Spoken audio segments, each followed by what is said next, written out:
Describe in single words only the good things that come into your mind. About your mother?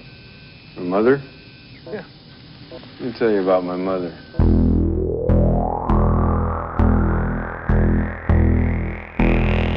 What is real? How do you define real? If you're talking about what you can feel, what you can smell, what you can taste and see, then real is simply electrical signals interpreted by your brain. Have you ever been in an institution? Cells. Cells. Do they keep you in a cell? Cells. Cells. When you're not performing your duties, do they keep you in a little box? Cells. This causes it. This causes it. This causes it. Information overload. All the electronics around you poisoning the airwaves. You are listening to the High Tech Low Life podcast, a cyberpunk media retrospective. High Tech Low Life contains language and themes not suitable for all audiences, as well as spoilers for the content being covered. Listener discretion is advised. Welcome back, everybody, to the High Tech Low Life podcast with your hosts, Eric and Josh. I'm Eric. And I'm Josh. And this week, we are talking about 1995's very strange comic book movie directed by Rachel Talalay called Tank Girl. Yes, I believe it's Talalay, but I'm not sure. I was reading it off IMDb, and I'd never heard or read the word in my life until this second. Yeah. The important thing, though, is we are not alone in this endeavor. Oh, no, we are not alone. we are joined by a guest, a frequent contributor on social media and on the Astronomica Discord where we make our home. I'd like to introduce, and most of our friends. Yeah, true. I'd like to introduce Robin, AKA Nightshift Femboy, and welcome. Hey. To the show. Hello. Hello. Hi. Oh, it is weird to be on the show and not listening to it. Yeah, it'll be even weirder if you actually listen to this episode. Yeah. That's why I stopped doing it a long time ago. I might just have other people listen to it for me. There you go. We're very pleased to have Robin here, specifically because, I don't know, sometime like a year or so ago, in response to probably something insane on the Discord, I believe I dropped a Tank Girl GIF, and Robin immediately responded with another Tank Girl gift and said it was one of his favorite movies. So, yes. Y'all are weird. And then we followed that up by having almost the exact same scenario play out about hackers and yes. Matthew Lillard in Hackers specifically. Serial killer is my boy. Serial killer is the world's boy. Yeah, he is. Yes. Matthew Lillard is just great all around. Yeah, I think my sibling would disagree. They tend to prefer Angelina Jolie, but they're wrong. They're wrong. It's serial killer. She's good. She's good in that movie, but man, serial killer. There's no bad choice in that movie. Even the main character, who's a little bland, and whose name I completely can't think of at the moment. Very famous. Zero Cool. That's it. Yes. They're all decent choices. Hackers is just a winner, and it's got a antagonist who rides a skateboard. Yeah. Yes. I mean, like all good films. Yeah. But this week we're talking about Tank Girl. Clearly we have two fans. I'll leave it to the audience if we have a third when we get there. I have no connection to this movie. I've never seen it until last night, other than like clips and a few things in pop culture. But what about the comics? No, not one little bit of it. Well, in fact, I knew that Ice-T was a kangaroo-man in it, but I did not know there were multiple kangaroo-men. I had no idea. Oh, yeah. And they cut out the really weird shit, too. Yeah. Really? Oh, yeah. Yeah, you missed out on like a 12-inch kangaroo cock. Oh, jeez. Yeah. Yeah. Like, that's somewhere? Like, is that on the internet? Because I pause and go check it out. The guy who... No, they never filmed that because the studio wouldn't let them. But the guy who made the costume, he still has it. Yeah. Yep, he has all the Wow. costumes. I need to get Yeah. that and the Johnny Mnemonic dolphin, and then my life would be complete. Yeah. Yeah.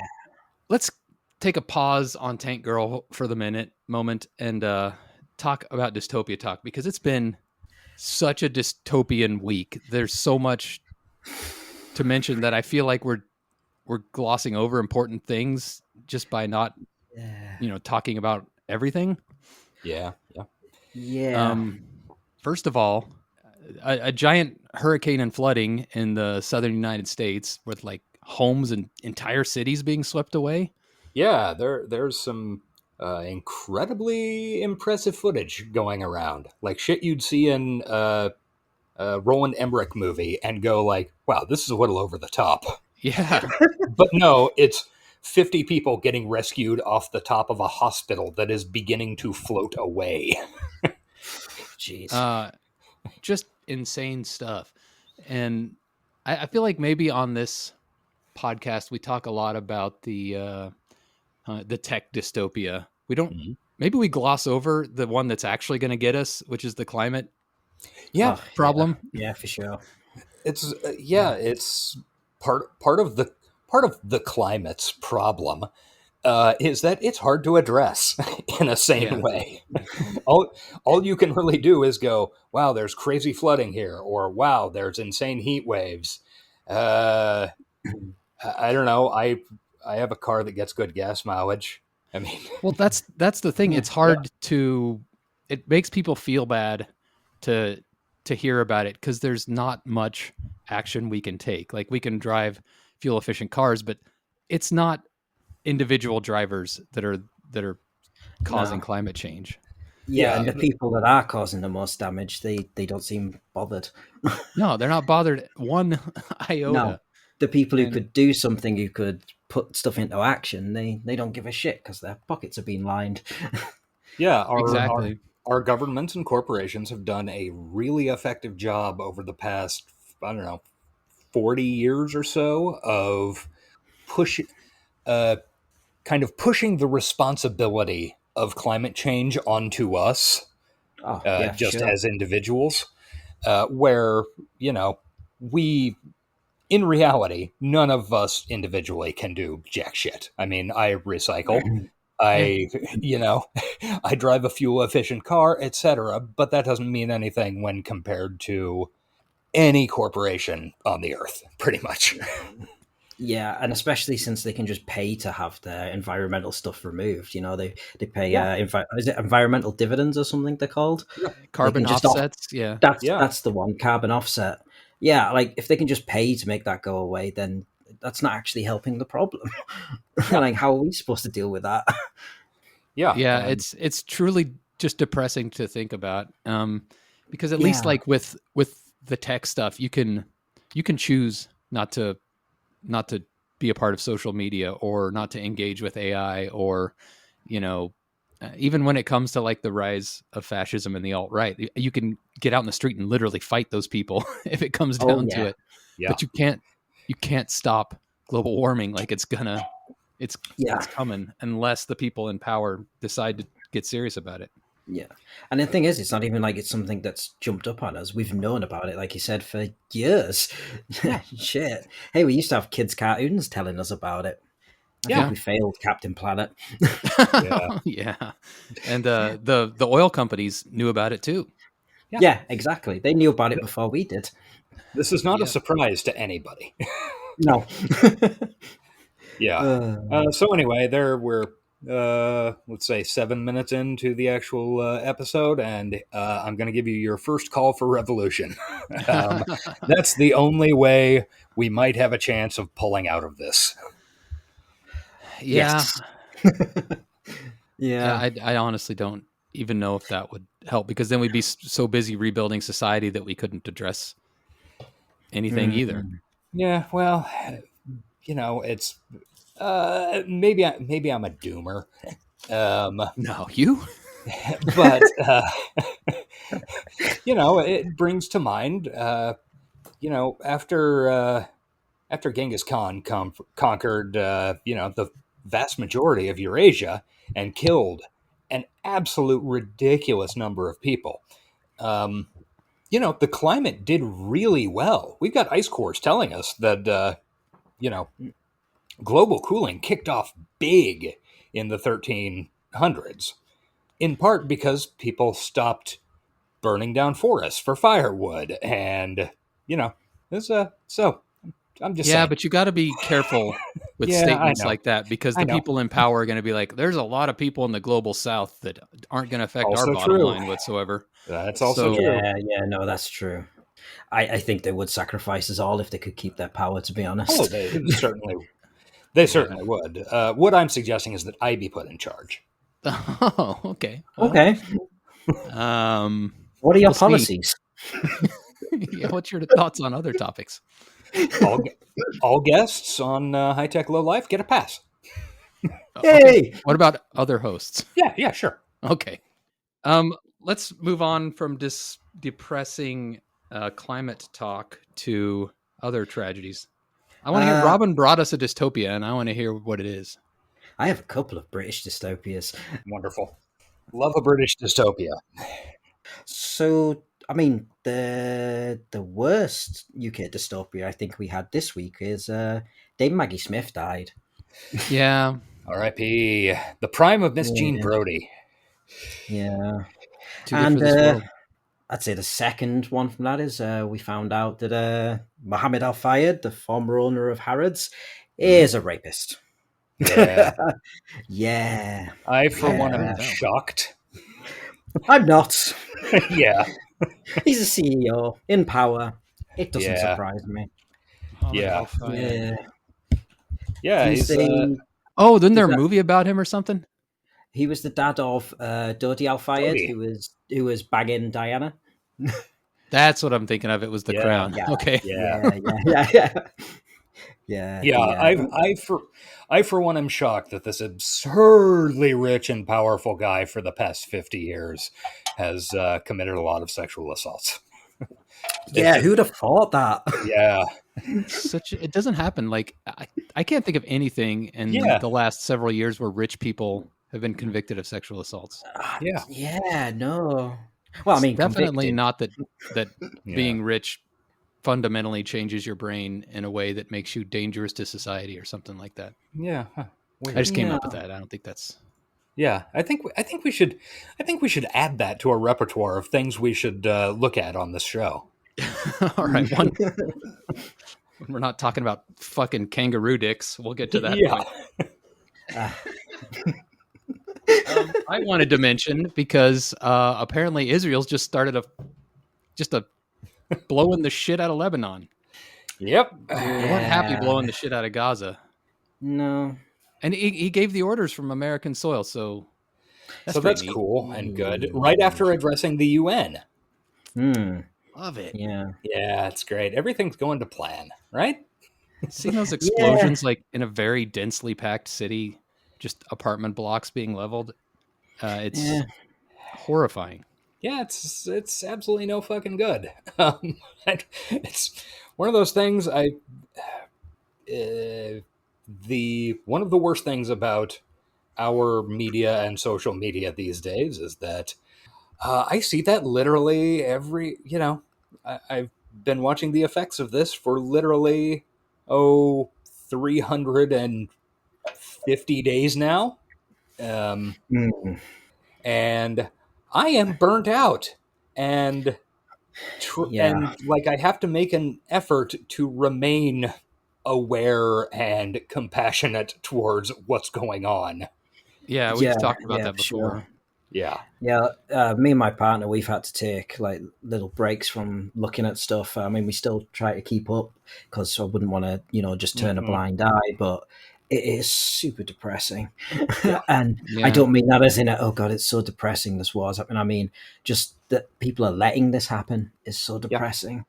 Like you think even my government doesn't really give a shit about it, to be honest. Yeah. Like you'd think maybe, now that we have Labour in, they might have fun. That's not good, but I don't know. No.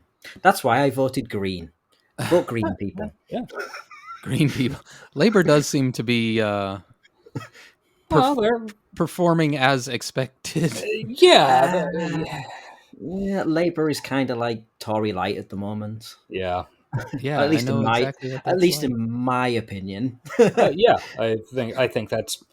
I don't have an encyclopedic knowledge of UK politics, but yeah, that really reads exactly correct to me. I mean, and then kind of with some exceptions, it's been that way since Blair. So Yeah, you some know, would say before that. yeah. Well, Yeah. There is the name we do not speak over here. I won't speak of it, but I think I know who it is.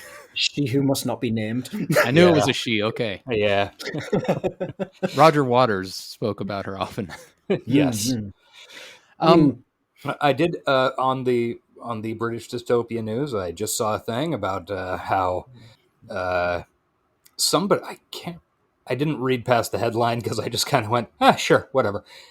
Somebody in the cabinet suggested that since the UK's armed forces are not very big, just in case something happens, they have a bunch of plans to enroll all the citizens into militias. So that's cool and normal. oh, yeah, that was quite a while ago. That was they wanted to restart national service. And, was that okay? It must have Yeah. been an old one because I did remember. I do remember reading that. But Yeah. I just saw it like 2 days ago, and I didn't read further. And I was like, sure, why not? Yeah, it wouldn't surprise me if they're trying to bring it back up. It seems to be everybody above the age of like 45 who isn't like, middle or left seems to think it's a good idea that all our young people should go and die. Sure, yeah, it's great. Yeah. There are some forms of national service that I think you can make an argument for. It's not putting them in the military. It's actually providing service to the country, which I'm still probably not for, but I would at least hear arguments for. But yeah, it's insane. I remember signing up for selective service at 18, which is basically put your name in the draft if it ever comes up again. And it feels horrible. Yeah, it's really nightmarish. Yeah, I did the daft thing and I actually did sign up. That's true. Yeah. But at least you got to choose, even if you were probably... Yeah, I got to choose Iraq or Afghanistan. Yeah. Sophie's choice. Good times. Well, I'm sure it was just a, walk in a field of daisies and you had a great time. Oh, totally lovely. Yeah. I actually had a couple more dystopian things to mention, but they're not quite as heavy as those ones we've been over. Do you guys have anything else? We have a little bit on Keir Starmer. I have he basically has come under a lot of flack for accepting thousands of pounds worth of clothing from a Labour donor, and also this same donor donated him a rather expensive house for his son to study for his GCSEs in. That seems good and normal. Yeah, that seems like the thing that Labour should be doing. Yeah, that really seems. Yeah, Jesus At Christ. least he's not selling $100,000 watches. Yeah. But I mean, coming. He has also decided to cut winter fuel payment for disabled and old people. So I feel like he feels like they should just freeze this winter. Well, that would take a lot off of the NHS books and The climate change thing too. That would burn fuel. That would reduce payments across the board. Yeah. I mean, I can feel like there's better ways they could do that. I'm inclined to agree. Maybe you should be PM. You're PM, Josh is president. I think we could do some serious good in the world. Wait, are we going for one world government? All right, I'm into it. Yeah, I'm down for that. Carriers for everybody. Yeah. Carriers for everybody. Let's segue out of dystopia talk because we've devoted a lot of time to it at this point. My mic stand is falling apart, so if you hear a loud bang, that's what that is. Okay, sounds good. You want to do some recommendos while he's talking? Yeah, let's do some recommendos, and let's try to keep it brief because I'm trying to cut these show run times down.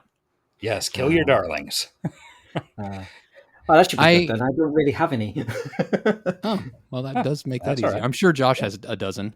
I have, I think, one. So, yeah. I watched the first episode of the HBO Max, The Penguin. Oh, you said H very Britishly there. Yes, I did that specifically. I'm Yorkshire. I don't pronounce H's. Oh, that's true. Yeah. Okay, so BO Max's The Penguin.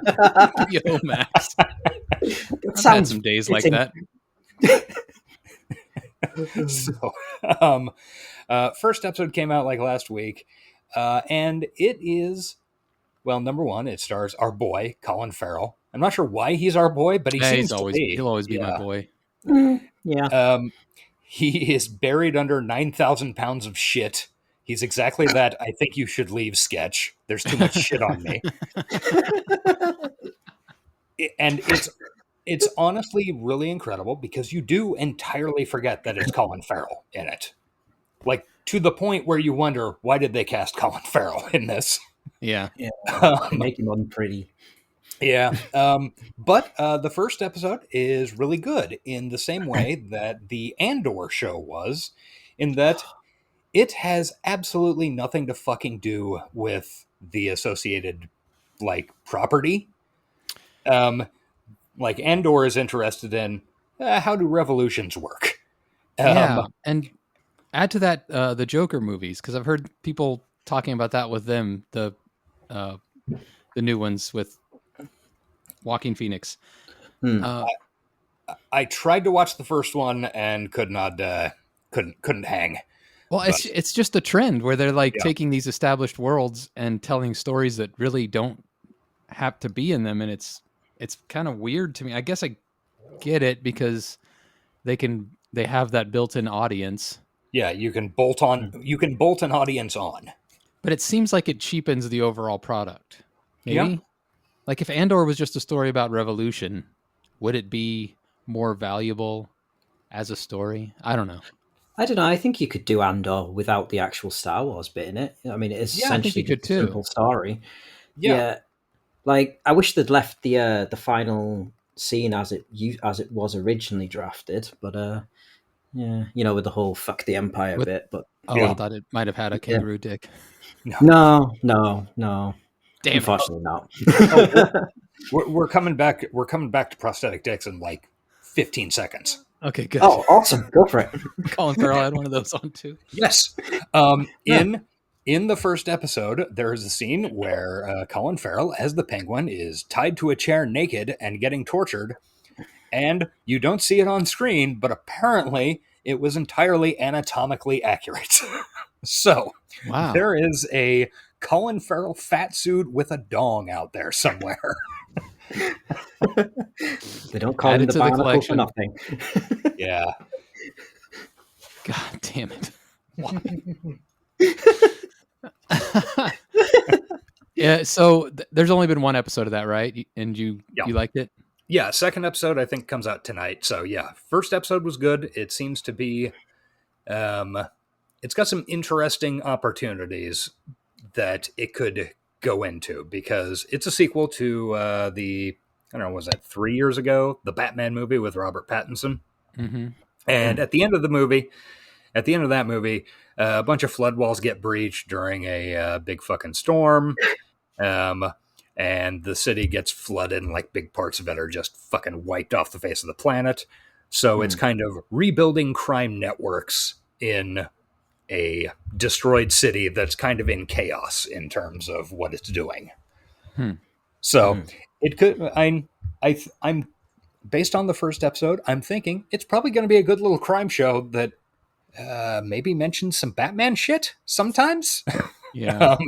I mean, I feel like no show that has in the sort of Gotham universe can't not mention Batman at some point. Well, apparently Joker movies don't and they don't even mention any of the canon Joker or Harlequin origin stories. It's just a completely new story being told with these two characters that already exist elsewhere. It's Well, very baffling to me. And when you say completely new story, you actually mean Todd Phillips watched After Hours, King of Comedy, and Taxi Driver, and decided to throw those at a wall and put a guy with clown makeup on. Yeah, I was speaking more of the second one, because from what I've heard, it's that only in musical form. Apparently it's a musical. I don't know. I've heard that like the Harley Quinn character is just not anything like the actual character we've seen so far. Yeah. It's almost a completely new character. I just don't understand it. Like, why not just tell a story about a couple meeting in an asylum and being their own selves? Anyway, I'm not a fucking director. I'm a what did you call us last week, Josh? Nitpicking hatchet men. Yeah, sure, that sounds right. Yeah. I liked it. It actually stuck in my brain. That means I must have liked it. I don't remember it at all, but that's completely normal. So I remember that. I have one recommendo, and it's because I have become a basic bro in my old age, but I have been obsessively watching MLB baseball, and I'm sorry. I'm all in on it this year, mainly because my team is doing all right, and I'm probably going to be all in on it next year. But give baseball a chance. If you people who say it's too boring, you just haven't really paid attention. It's a fun sport that requires more than what you're just seeing go down on the field. That's like rounders, right?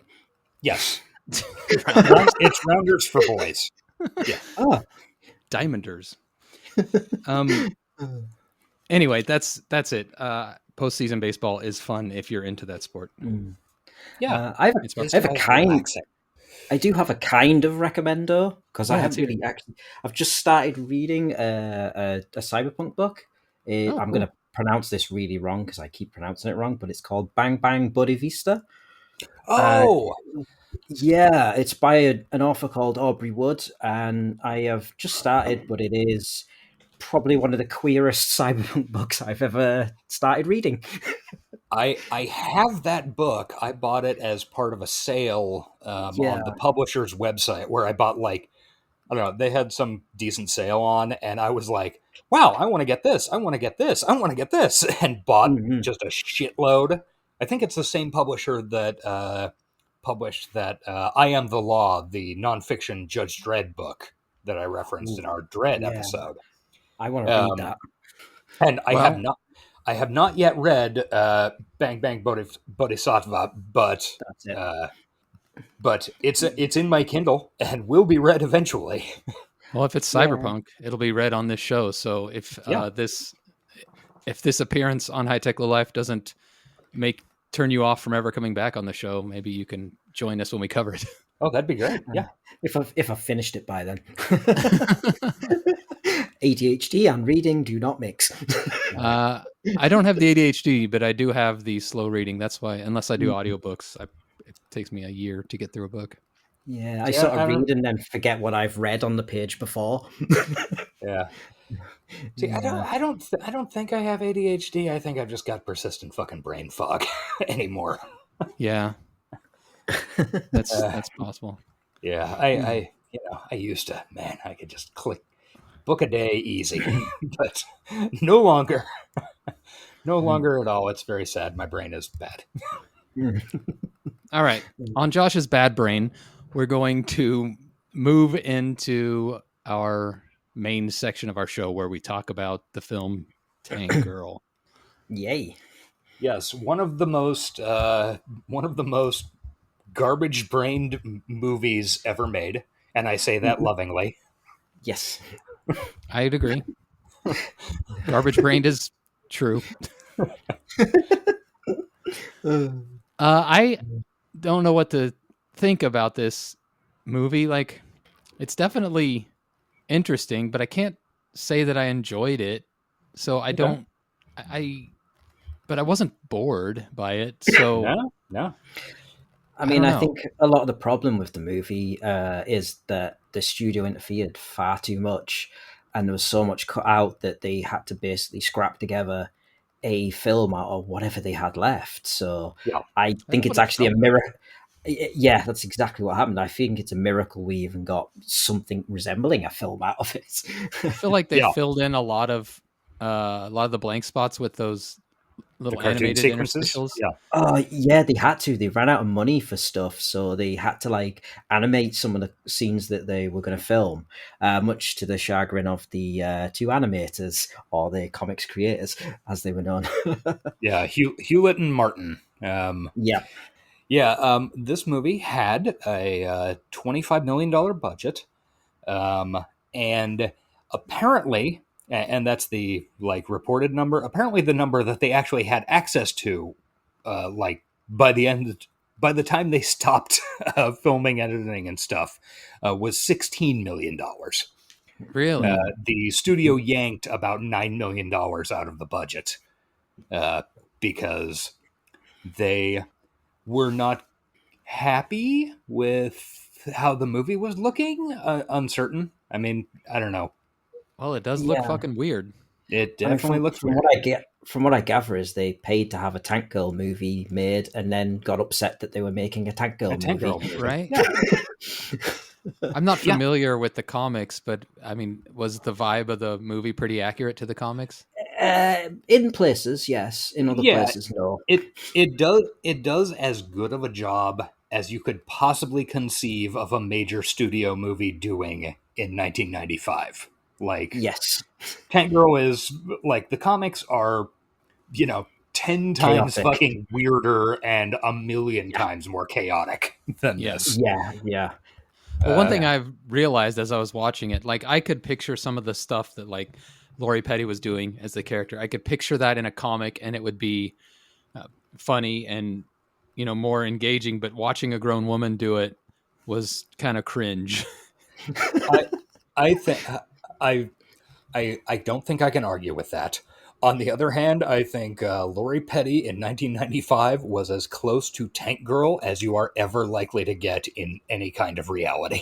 I wouldn't argue either with that. I don't think it was her fault. I think it was just a medium translation. Yeah. Yeah, for sure. So shit. Another thing I wanted to mention. There's a very casual attitude towards sexual assault in this film, and it just keeps happening over and over again. It really does. Prior to this week, I don't think I'd seen Tank Girl in, 15 years, maybe more. I'm not sure.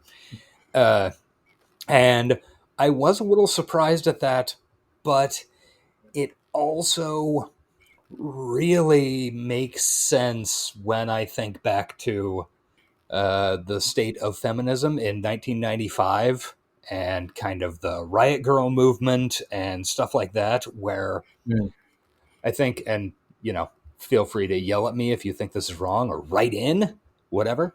There was very much in people I knew and interacted with, and also in media I knew and interacted with, there was very much an attitude of, well, sexual assault and harassment isn't going to stop, so one of our primary moves is to say, fuck you, we can sexually harass and assault you too, motherfucker.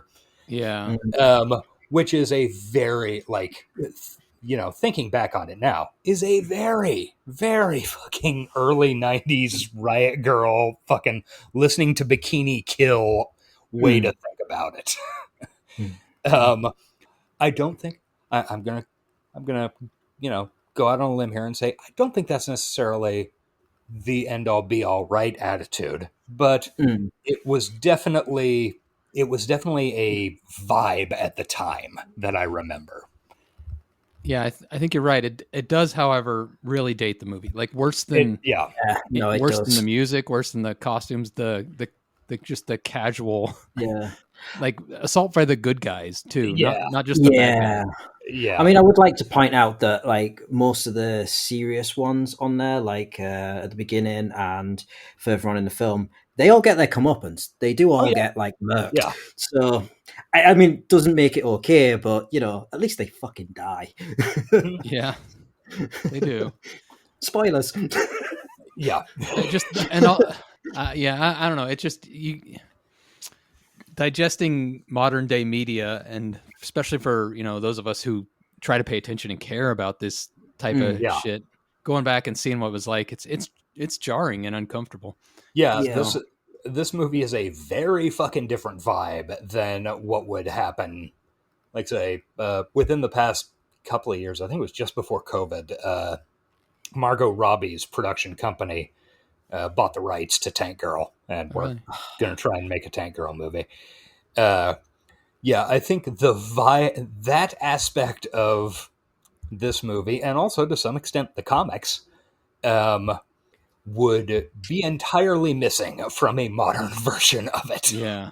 Oh yeah, definitely, for sure. Like, I think it would be it'd be approached a lot differently these days. Yeah. I mean, we are approach it. Yeah, we are saying that there was 3 dudes. Yeah, I know. True. Yeah, and that's a caveat that needs to be throughout all of this when we're talking about this stuff. I mean, no matter how pretty we may be. Hey, thank you. Yeah, you guys are pretty too. Oh, thank you. But I did feel like it needed to be said right up top, like before we even get into it, because it just keeps fucking happening, and it's never less uncomfortable. Yeah, and it's none of it is as viscerally upsetting or horrible as say Burst City. No, you're just watching along. But I said, it's casual. It's a very done persistent. For laughs. Yeah, it's I mean, it's done for that old film perspective, showing mostly that, apart from some bits further on, but a lot of it is done to show, oh yeah, these are the bad guys. Look how bad the bad guys are. And it's like, we don't really need to do that anymore to show how bad the bad guys are. Yeah. They can just be bad without triggering half of your audience. Well, and I think the interesting thing about that is the ultimate bad guy of the movie, Malcolm McDowell, is the least, like, he is the only bad guy who doesn't do that. Yeah. I think they were trying to also use it as a way to show, like, look how tough she is. She's not even bothered by exactly. But it just doesn't work like that anymore. It doesn't land like it did in 95. And I mean that's very much the fucking riot girl thing of the time. The third wave feminism. Fuck you. We can like sex. We can dress sexy if we want. Yeah, but we can like men's version of sex. Yeah.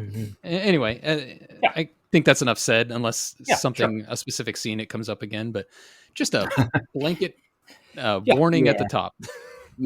Trigger warning. Yeah. So, Josh, do you want to start the actual recap? Sure. Okay, number one, the credit sequence. The movie starts with a credit sequence, which I like, because we don't see that in movies a lot anymore. Mm-hmm. Like, it's usually some cold open and then credit sequence. But this one, it goes from fucking MGM Lion to a bunch of cartoon cutouts bouncing around to the song Girl You Want by Devo, which is a great song. And there's a lot of great songs in this.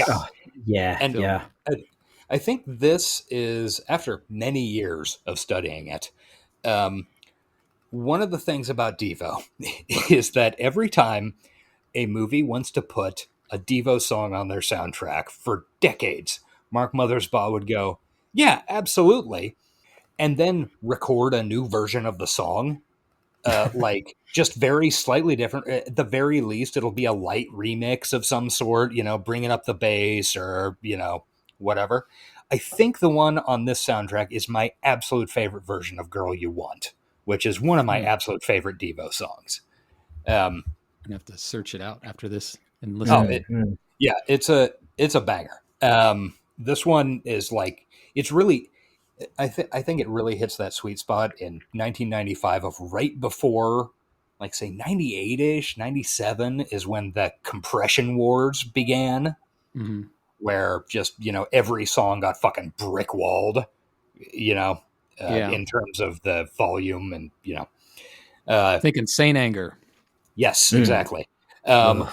But this is a really dynamic and clear and just a really, really good and well-balanced version of the song, which the original Devo records cost like $2 to make, because they were spending all their fucking money on, like, I don't know, boiler suits and fucking plant pots for their heads and Yeah. weird baby costumes for music videos. Waiters, whatever. Yeah, whatever. Yeah. So it's a really good version of "Girl You Want." This is my favorite version. On the topic of music, I've been waiting to ask.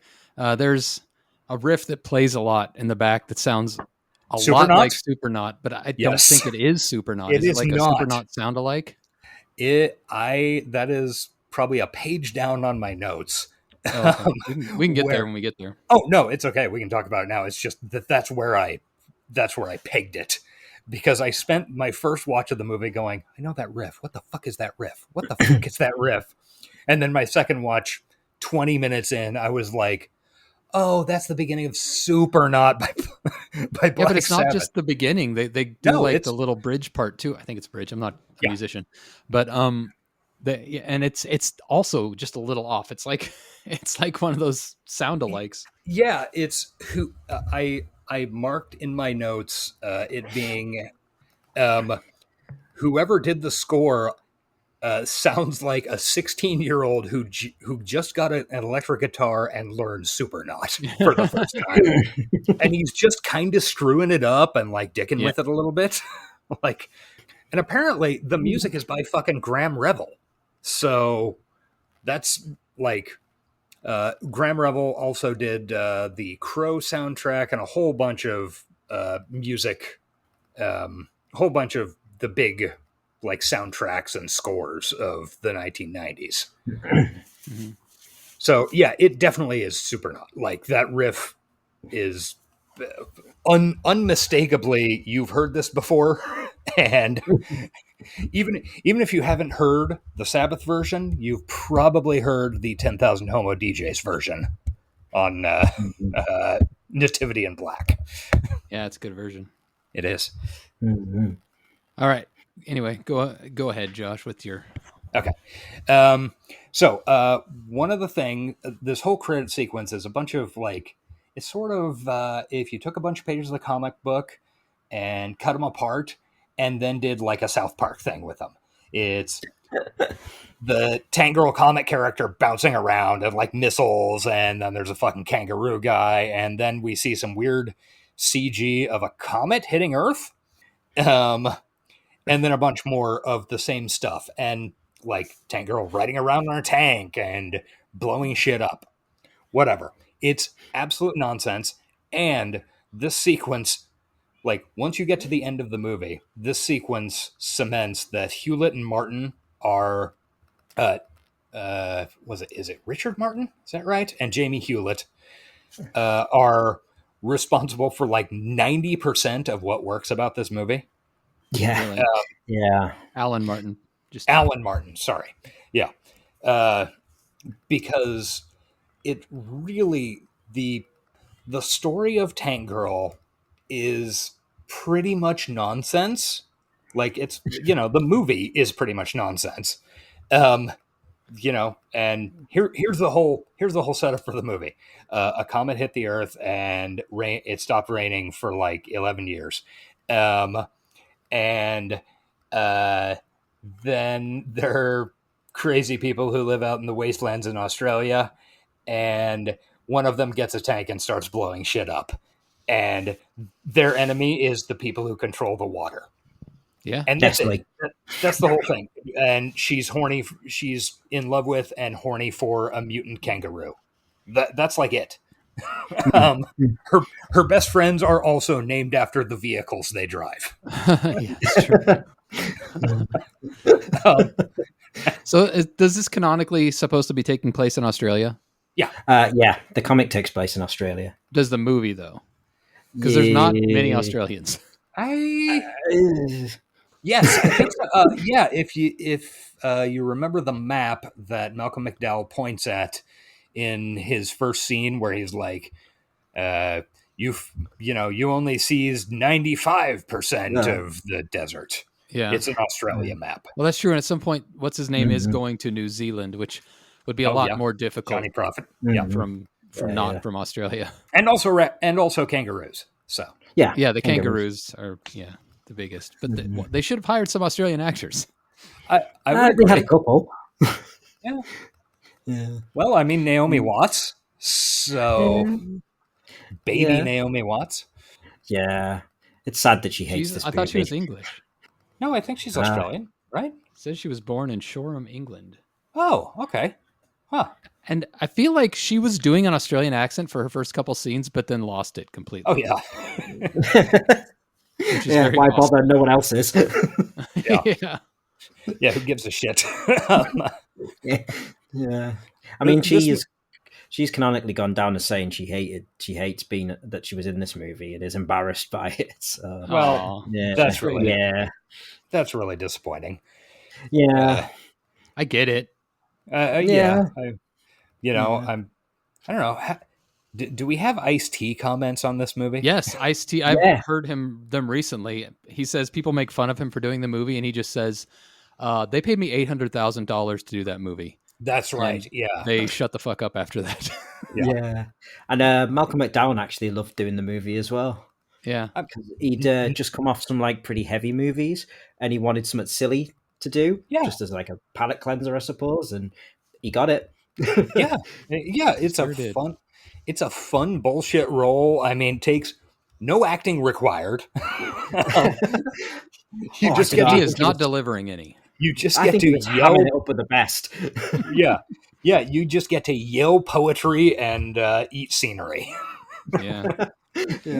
Malcolm McDowell. This is his second appearance on our show, right? Correct. Yeah. He was in Class of 1999. Is that what I'm thinking? Yeah. Right. I think he's having a lot more fun in this one. Yeah. It's amazing that guy was in these two movies. And I mean, we'll see him again in the future. Yeah. I feel like if nothing else at some point, we have to get to Clockwork Orange. I feel like Clockwork Orange counts, even though it's not super cyber, but I feel like it counts. Yeah. And at the same, I'm sure he was also in like 15 fucking B movies that we'll run into eventually. Yeah. I mean, he's got to have been, right? He's been acting for years. Yeah, Still, and it's fucking great.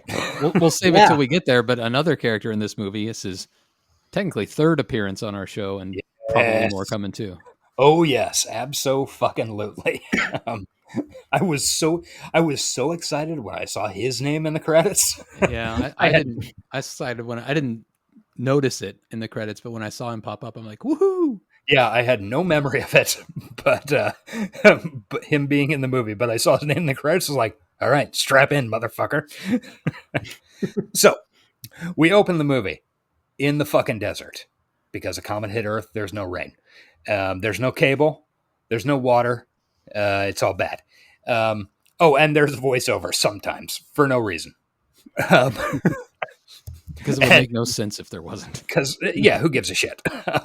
So we cut to sand dunes and Tank Girl, who, like, it's really important. If you are unaware of the concept of Tank Girl, as our audience, you need to, like, just Google search Tank Girl. And because the visual component is incredibly important to this. Like, the vast majority of shit we've done, we just say, really, I'm thinking of Nemesis specifically, like, I don't know, a handsome guy in sunglasses and an olive overcoat with a shotgun. Tank Girl's, just the concept of Tank Girl as a visual image is very important to this movie. And anything I say, you will not get the full picture unless you are picturing some version of Tank Girl. Is that Manic Pixie Nightmare Girl? Yeah. I think that's actually a really good way to put it. That is good. Yeah. So Tank Girl, which is Lori Petty in all of her 1995, 2 years off of Point Break, something like that. Just watched a few months ago. Great movie. Loved Yeah. it. Yeah. Good. Yeah, it's a fucking banger. Yeah, Lori Petty in all of her 1995 glory, wearing just absolute nonsense, fucking gas mask, goggles, face paint, all sorts of shit, riding a fucking yak, which has its own gas mask, because that's fun. And goggles too. Yeah. And goggles, yeah. So they're wandering around the desert, and she's shopping for a birthday present for her boyfriend in the wasteland, and comes upon the remnants of a Ripper attack on a water and power convoy or something. So we find out that the Rippers, who are going to metaphorically hang over the next, 45 minutes of the movie, they're these cannibal psycho killer mutant creatures that just kill everybody. And Water and Power is the company that owns all the water and all of the power and oppress the wasteland. And they're our dystopic corporation. Like Nestle. Yeah, they're Nestle. They're exactly Nestle. Honestly, They are Nestle. Jesus fucking Christ! Thank you, Robin. Wow, I did not think to connect that, but yeah, they are exactly Nestle. They are Nestle in South America. I don't know how if how Nestle's doing in Australia, but all of South and Central America, Nestle owns all of the water that falls from the skies. Yeah, they've definitely put some ground into Africa as well. Yeah, that's also true. So she checks out the remnants of this attack, and gets like a water bottle, this cool silver ball thing that like has some knives that shoot out of it. It's called a danger ball. We'll run into that later. And then we have the first Chekhov's danger ball. Yeah, and then we have the first instance of the score, which is a 16-year-old who just heard Supernaut for the first time. And we head back to the commune she lives in. And it's very cool. It's exactly the coolest commune you could live in 1995. I mean, there's like a Lunatics sticker on... It's kind of like the frat from PCU. Yeah, it's like the ideal for it's like this Victorian, it's this Victorian fucking mansion in the middle of desert, and it's full of fucking feral children and punks and weirdos. It's great. It's like exactly where you'd want to be. I mean, it's kind of where we were. Yeah, it really was. So then she sneaks in up on her boyfriend Richard, and does a really fun sex game of pointing a gun at him and ordering him to strip. And this is the beginning of the movie taking a lighthearted stance towards sexual violence, I guess. I don't know. I feel like it was a bit of a BDSM play there. This one didn't. I mean, I guess it does set the stage, but this one was consensual, even if he was kind of acting it absolutely for the was. camera. I do have to say though, he has got a nice ass. Oh yeah. And I also want that T-shirt he's got. Oh, which T-shirt's he wearing? It's the spiderweb one, where it's the white. Oh yes, spiderweb. Yes, it's so cool. Yeah, he's got abs like a current day superhero guy, not like a '90s. Like he fucking put in the work for his little shirtless role. Yeah, I mean, why not? Yeah, sure. He doesn't got anything else to do to prepare for it. Yeah, I mean, he's already in the first bit. Yeah. So they're about to start making out, and then we get the introduction of the MacGuffin of most of the rest of the movie. Sam, I don't know, probably 10-year-old girl, 11, I don't know, 10, something like that. She's 10, yeah. It gets mentioned she's 10. Oh yeah, that's right. A 10-year-old girl who also lives in this commune. She runs into the room and is like, Rebecca, you're gross. Rebecca is also Tangirl's proper name. So then we find out she's also a talented ? Wood carver. I don't know. I like that Ripper. I think it's pretty cool. I think the Ripper's pretty good. The Doris Day is not. I mean, it's not doing it for me. I mean, she only had a trashed photo to go off, so yeah, good point. I wonder where they're getting the wood. Interesting question. They live in the desert. Yeah, they just pull it off the house. Yeah, but weren't they like carved from logs? They were like live edge carved. I can't remember. Yeah, I was not paying close attention to the dumb statues, admittedly. Anyway, I would if somebody were to offer a replica, I would definitely take a Ripper statue from this. And we find out a little more about life in the commune. They've got like a garden area, and they're stealing water from some well. They're stealing water, but they've literally just dug a well. Yeah, they're stealing water. It's the I drink your milkshake, I drink it up shit. So we're like, oh, this commune's very cool. Then we go to the Water and Power, and it's Malcolm McDowell. Just with a fucking white gray flat top in a fucking collarless shirt and suit. Devouring scenery with a fucking champagne flute full of water in one hand and screaming at subordinates. Yeah, and killing them eventually. And then he kills one of his subordinates for only securing 95% of the desert. That's how you know he's a bad guy. First he makes him walk across glass with no shoes on. Yeah. Safety glass probably actually wouldn't hurt that bad. And he has this wicked switchblade tarot card thing.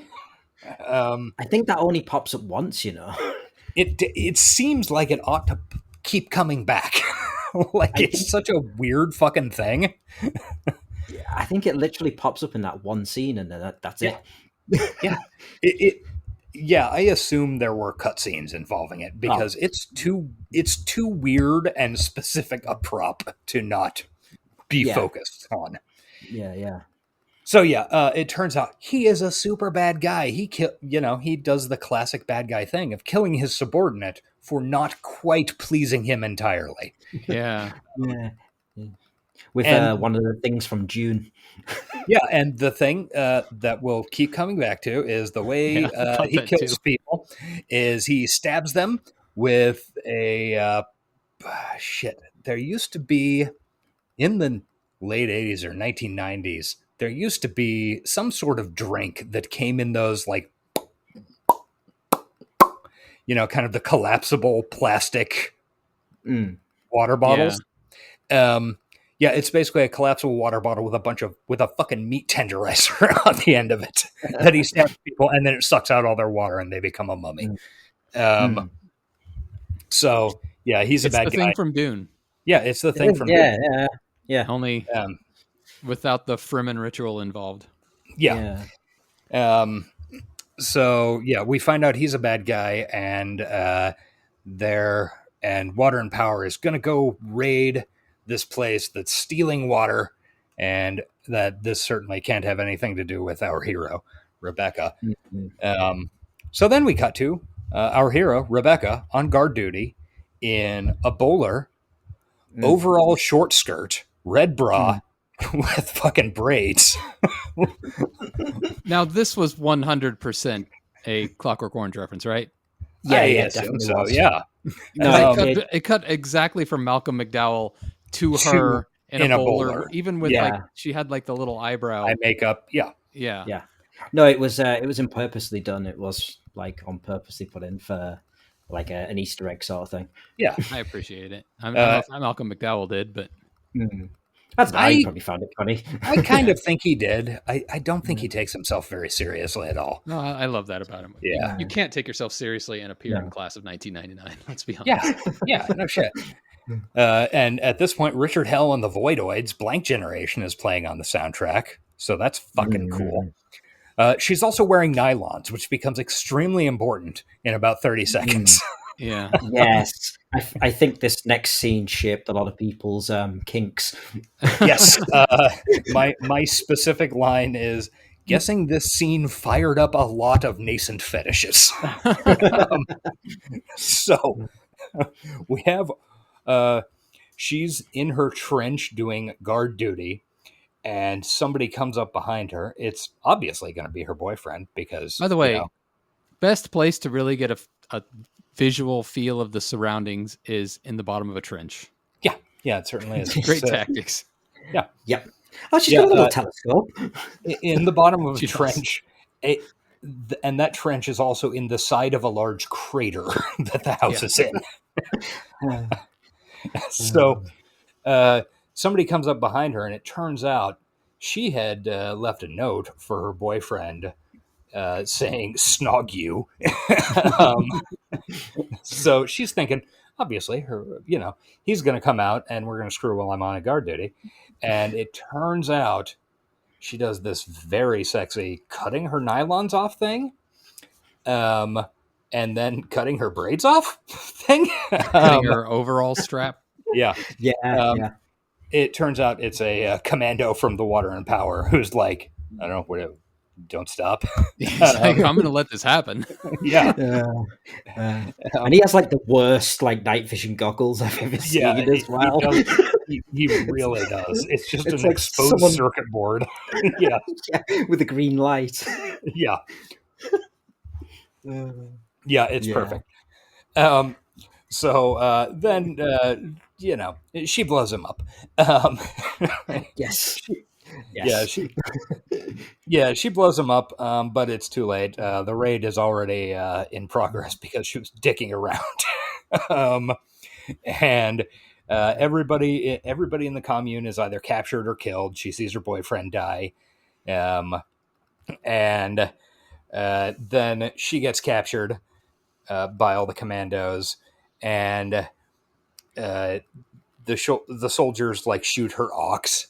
It's really sad. Yeah. Pointless animal death just to show these guys are bad. They killed the Yeah, animals. it's not good. So, and then it has the first instance of the in-movie fun, like little interstitial of comic book bullshit, where it's just this spinning graphic, and it says, it's a thought bubble that says, "This is me unconscious against black."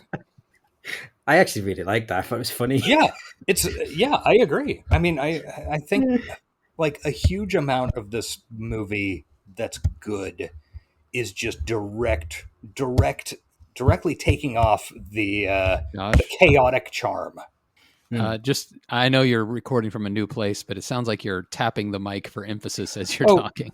Shit, sorry. That was the feed on my microphone. I will stop that. Apologies, listening audience. You want me to go back and re-record that? No, you're good. It sounded like it was emphasis. Okay. Yeah. So this is me unconscious in a thought bubble, and then she wakes up in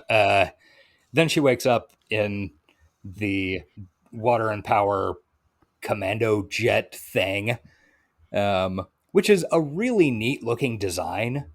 I mean, it's something that it went directly from the comic, but it doesn't look really comic booky. It almost looks like the dropship from Aliens or something. I was going to say that. Yeah. So she's inside the dropship, and then we get our first real sexual assault thing. It's not great. Yeah. Completely played for laughs, but I was not laughing. Yeah. One of the soldiers basically says, "Hey, I'm gonna, I'm gonna stick something in your mouth." Yeah. And if you bite it off, I'm gonna shoot you. Yeah. And his mate tells him that she's gonna bite it off, and he's like, "Oh no." Yeah, and then it's very funny because she insults his dick. To the other soldiers, he's like, "I'm gonna need a microscope and some tweezers," and then he's like angry, and she breaks his neck with her thighs. So this is feminism, baby. Yeah, it's not great. Because I mean, I've watched. It's not ideal. I've seen too many things where like women are deflecting trauma with jokes. And that's not what this is supposed to be. This is supposed to be No. her so unbothered by this sexual assault that she's just casually making jokes. But it reads to me like a girl that's freaking out and trying to deflect by telling jokes. And it just makes the whole fucking scene uncomfortable as hell. Yeah. It doesn't really add anything to the film either. I mean, if you wanted to show her being a bit tough, you could have done that in a different way with them, like, just talking shit to her, like, oh, you're in it now, you're going to get fucked up when you get to the place, you'll be digging holes for your life, and she'd be like, fuck you, bozo. Yeah, exactly. And, I mean, we had already shown she was tough. She killed a bunch of the dudes. Yeah, she without aiming. They were raiding, yeah. It comes up in, like, the next scene, I think it says she killed 8 of the water and power soldiers. So we know she's tough, but I don't know. It's 1995 was so long ago. I mean, I even think by 1995 standards, this scene in particular, it goes a little over the line. I think it was just the fact that he gets so close to actually doing it with a gun to her head. It's meant to be a light. Even be funny in 95. Yeah. No, I mean, it takes away some of the lightness of the film, I think. Yeah. It's like, oh, that's a bit dark, man. I mean, obviously, a lot of people in 1995 probably didn't find any of it funny, but this scene in particular... Quickly, it made $6 million. Yeah. And let's see, remembering back to theater prices at the time, I was probably 9 of those dollars. Probably 3 showings. I'm not saying that there is a good way to make sexual assault funny, but I am saying that there are worse ways. There are, yes. This was an attempt. We will say that. Maybe not a great one, but it was an attempt. Yeah. Mm-hmm. So she gets knocked out after that.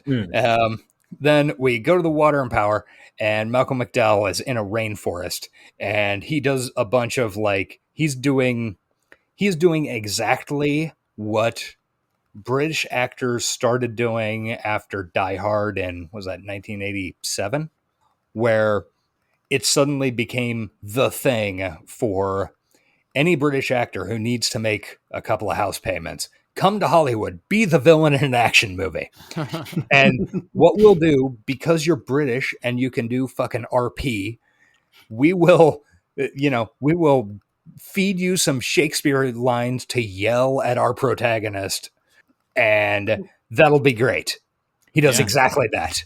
I mean, it's perfectly reasonable. We're all running around saying Shakespeare lines. Oh yeah, Like I regularly get chewed out at work by my boss in Shakespeare lines. Oh, I'm sure. Yeah. It's like the prime way you communicate. Oh yeah, definitely. Will no one rid me of this turbulent cat boy? Yeah. So yeah, he does some poetry at her because he's a very fancy British man, and she mocks him. And he's like, "Why don't you come work for me? You're obviously you can obviously kill people good." And she's like, "No, I'd rather not." And she is sent to the slave mines. Yeah. Where apparently her job is to move dirt around. To the tune of "Drowned Soda" by Hole. Yeah, that was a good music choice there.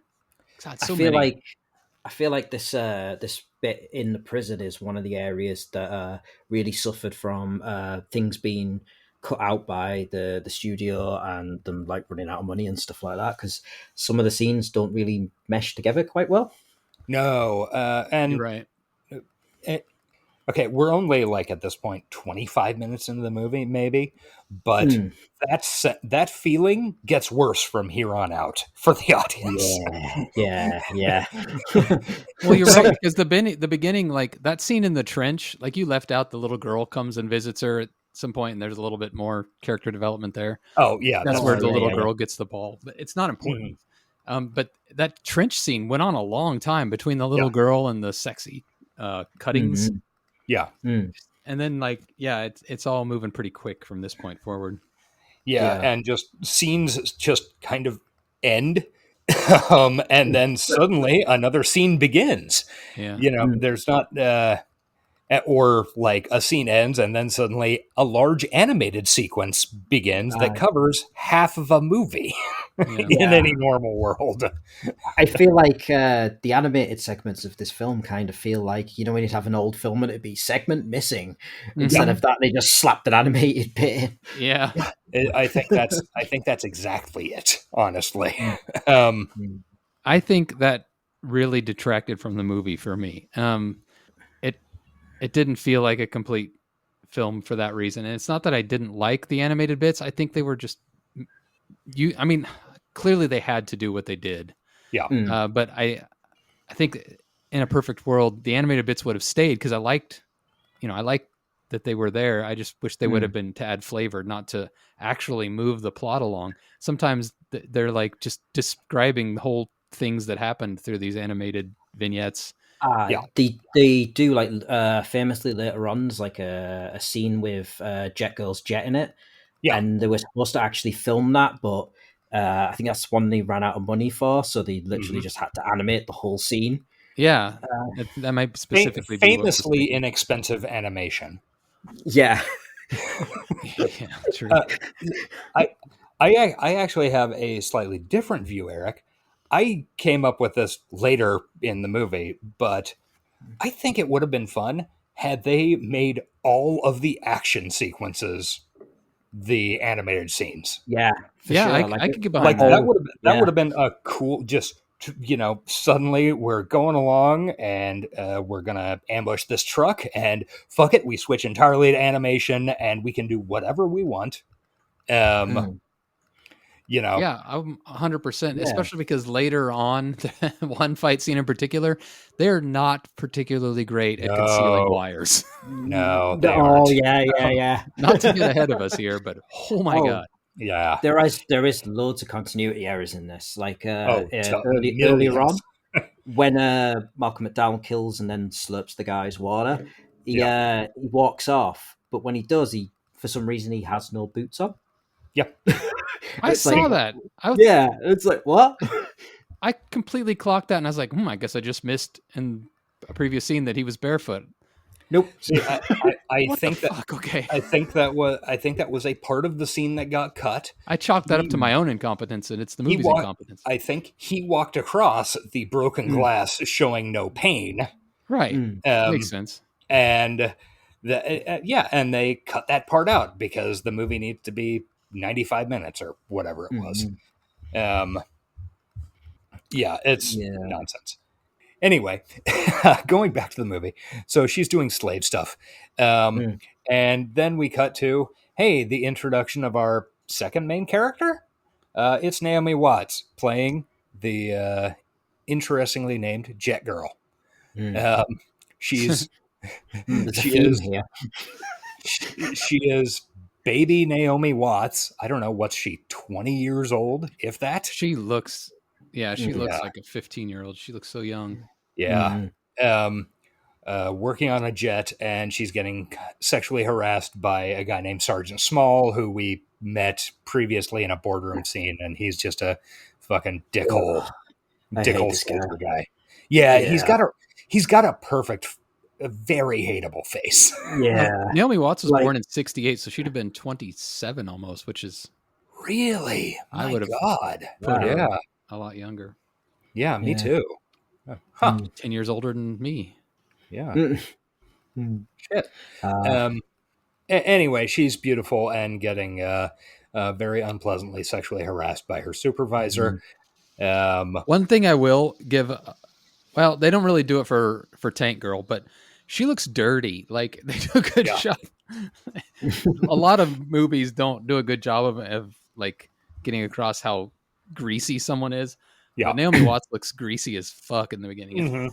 Yeah, especially her hair as well. Like, I don't know what they put on that hair, but yeah, it looks like she hasn't washed it in weeks.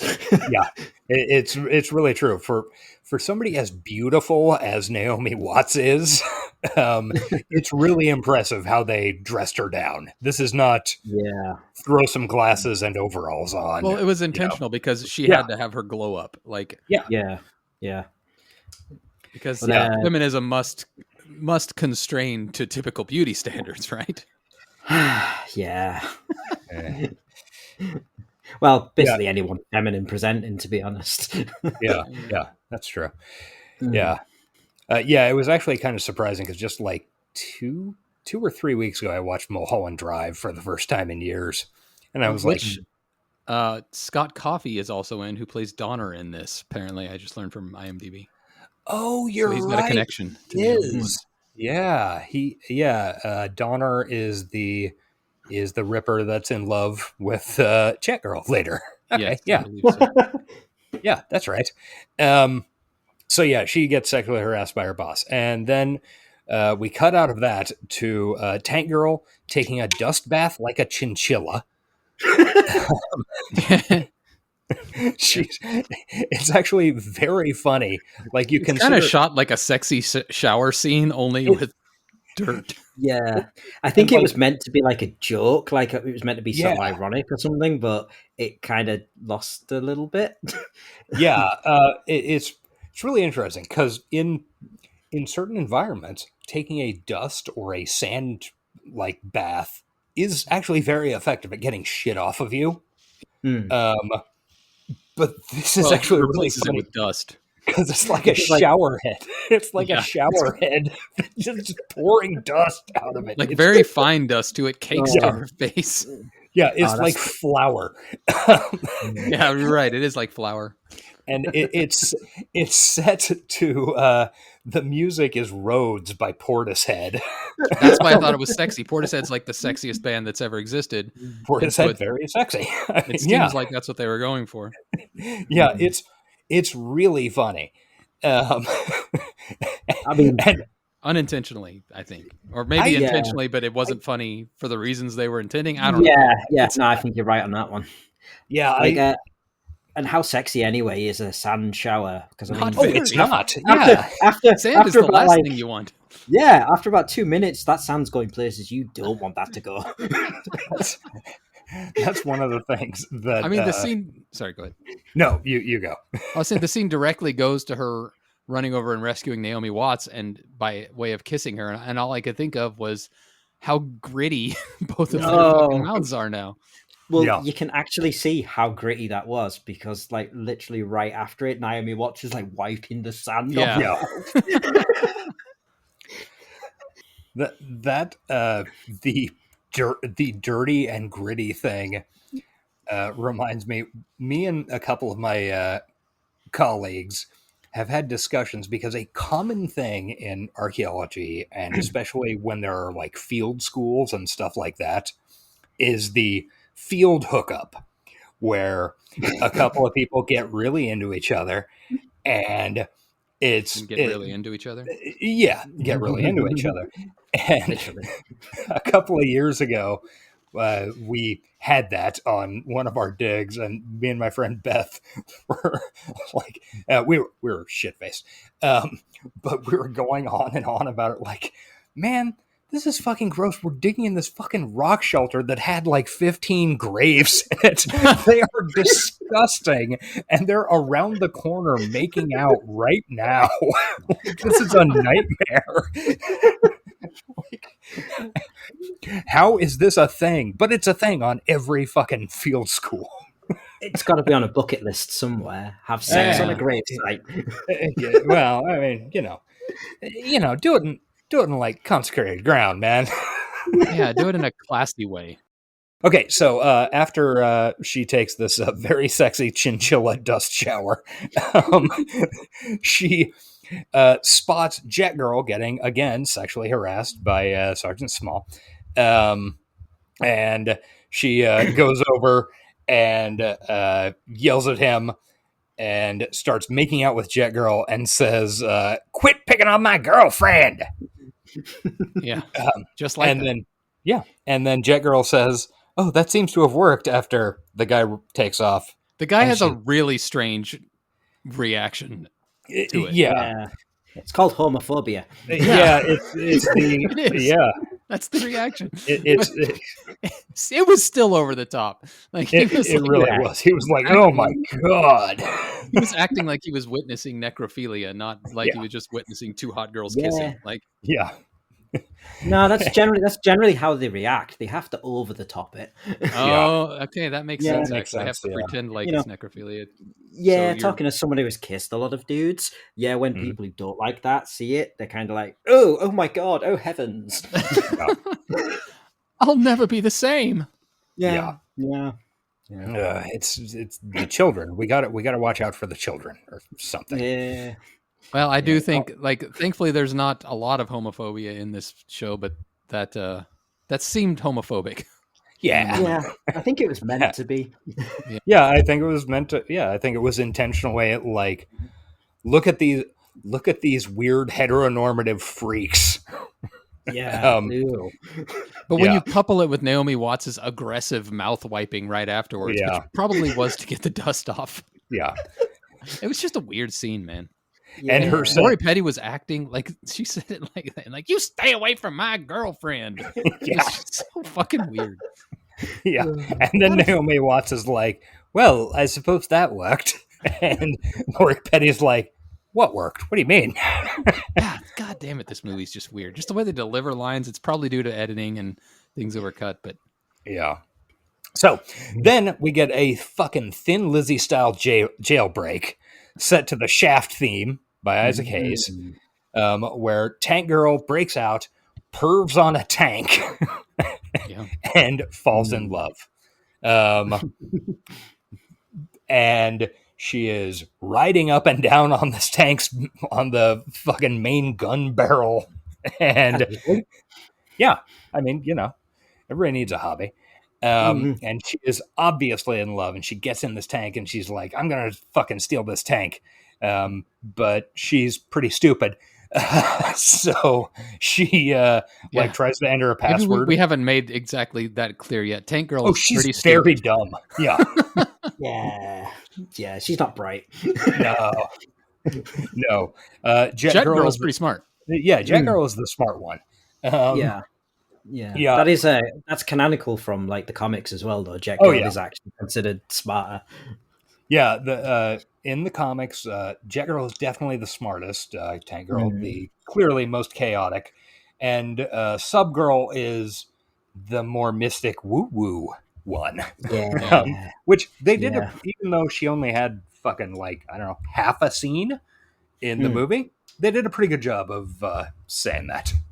It's also, I was going to mention this when we got there, but it's good that this movie exists in a time before Tub Girl, because the two are awful close. That's all I'm going to say. Oh, yeah. I think they mentioned that in a comic somewhere.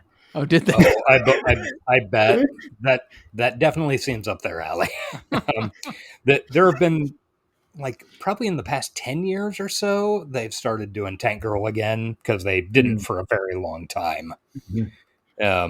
But yeah, probably the past 10 or 15 years, they've started doing the Tank Girl comics again. And I 1000% believe there would be a Tub Girl reference. I mean, they did a whole comic series based around the aftermath of this film. Yeah. Cool. Like the canonical in-universe for Tank Girl of the aftermath of doing this film. Yeah. And if I didn't make this clear at the beginning of the episode, the Tank Girl comics are so fucking good. They are utterly chaotic and very funny. Yes. And I think one of the things that I love about them the most as a complete outsider is these two British dudes viewing Australia as it is the other end of the earth. It is the Wild West. We have no idea. We don't understand what goes on there. There are fucking kangaroos that eat people or something. Anyway, moving on with the movie. Jet Girl saves her from being fucking cyanide gassed in this tank because the tank is broken. And they're like a team now. So then we go to... We see Sergeant Small and Malcolm McDowell watching from cameras. So they're onto this. They know what's happening. Why? We don't know yet. Are they just paying attention to prisoners? ? They're definitely not. But there is a very fun exchange where Jet Girl says, "You see, this tank isn't," and Tank Girl's like, "What? One little adjective, and we'll have a whole sentence. Isn't glad makes face, sad face, mad, lonely, operational." So you liked that? I found that so fucking annoying. I thought it was funny as fuck. I think it is very intentionally annoying and stupid. I was like, let's just move it along. Yeah. So they bond. Then they bond for a while. And Tank Girl gets taken to punishment. She gets tossed in a fucking freezer in a straitjacket where she finds it hard to play with herself. Yes. That was pretty funny. Yeah. Yeah. Well, she looks... this scene was actually, when they tested it to test audiences, they loved this scene. It was like the funniest scene that they came out, and then the studio went, "Oh, that's great, cut it." Yeah, really? I believe it. They wanted it cut because they said that Laurie Petty didn't look attractive in it. Didn't look pretty enough. Yeah. Yeah. Oh my god! How do you even make movies in the 90s? Well, at all. Yeah, and I mean, true, she does look fucking horrific. Like, she does look like she's dying of hypothermia. The fuck? That's exactly what was happening. Yeah. Well, hey, never Does let that explain why a lot of later of parts studio notes. Yeah, a lot of the later parts where she's going through some intense shit, but her makeup is perfect. Probably. Yes. It took me out in some spots later. I mean, it's a comic book movie, so it didn't take me out, but it was just funny how perfect her makeup stayed while all the kangaroos and stuff were covered in burn scars. And Anyway. I mean, they also kept messing up her contact lenses, because if you'll note all the way through the film, in close-ups, sometimes she has heterochromia and sometimes she has two blue eyes. Well, in this scene, she definitely had very blue contacts in. Yeah. Mm-hmm. Yeah, it's a fun scene. Malcolm McDowell's like, "You should work for me," and she's like, "Fuck you, pig." And then the same thing happens again. She gets stuck in a fucking water pipe upside down. This will come back later. And we see a bunch of, to nail down what we're looking at. We see a bunch of flashbacks of the raid on the commune, and clearly it's PTSD shit. And she gets pulled out of the water pipe, and then she comes out of the water pipe, and Kesley, who is Malcolm McDowell's name, basically says, "Come on, you've got to fucking work for me now." And she basically says, "Fuck you, pig," and gets him to the point where he grabs a subordinate's weapon and is about to shoot her in the head. And she says, "I win."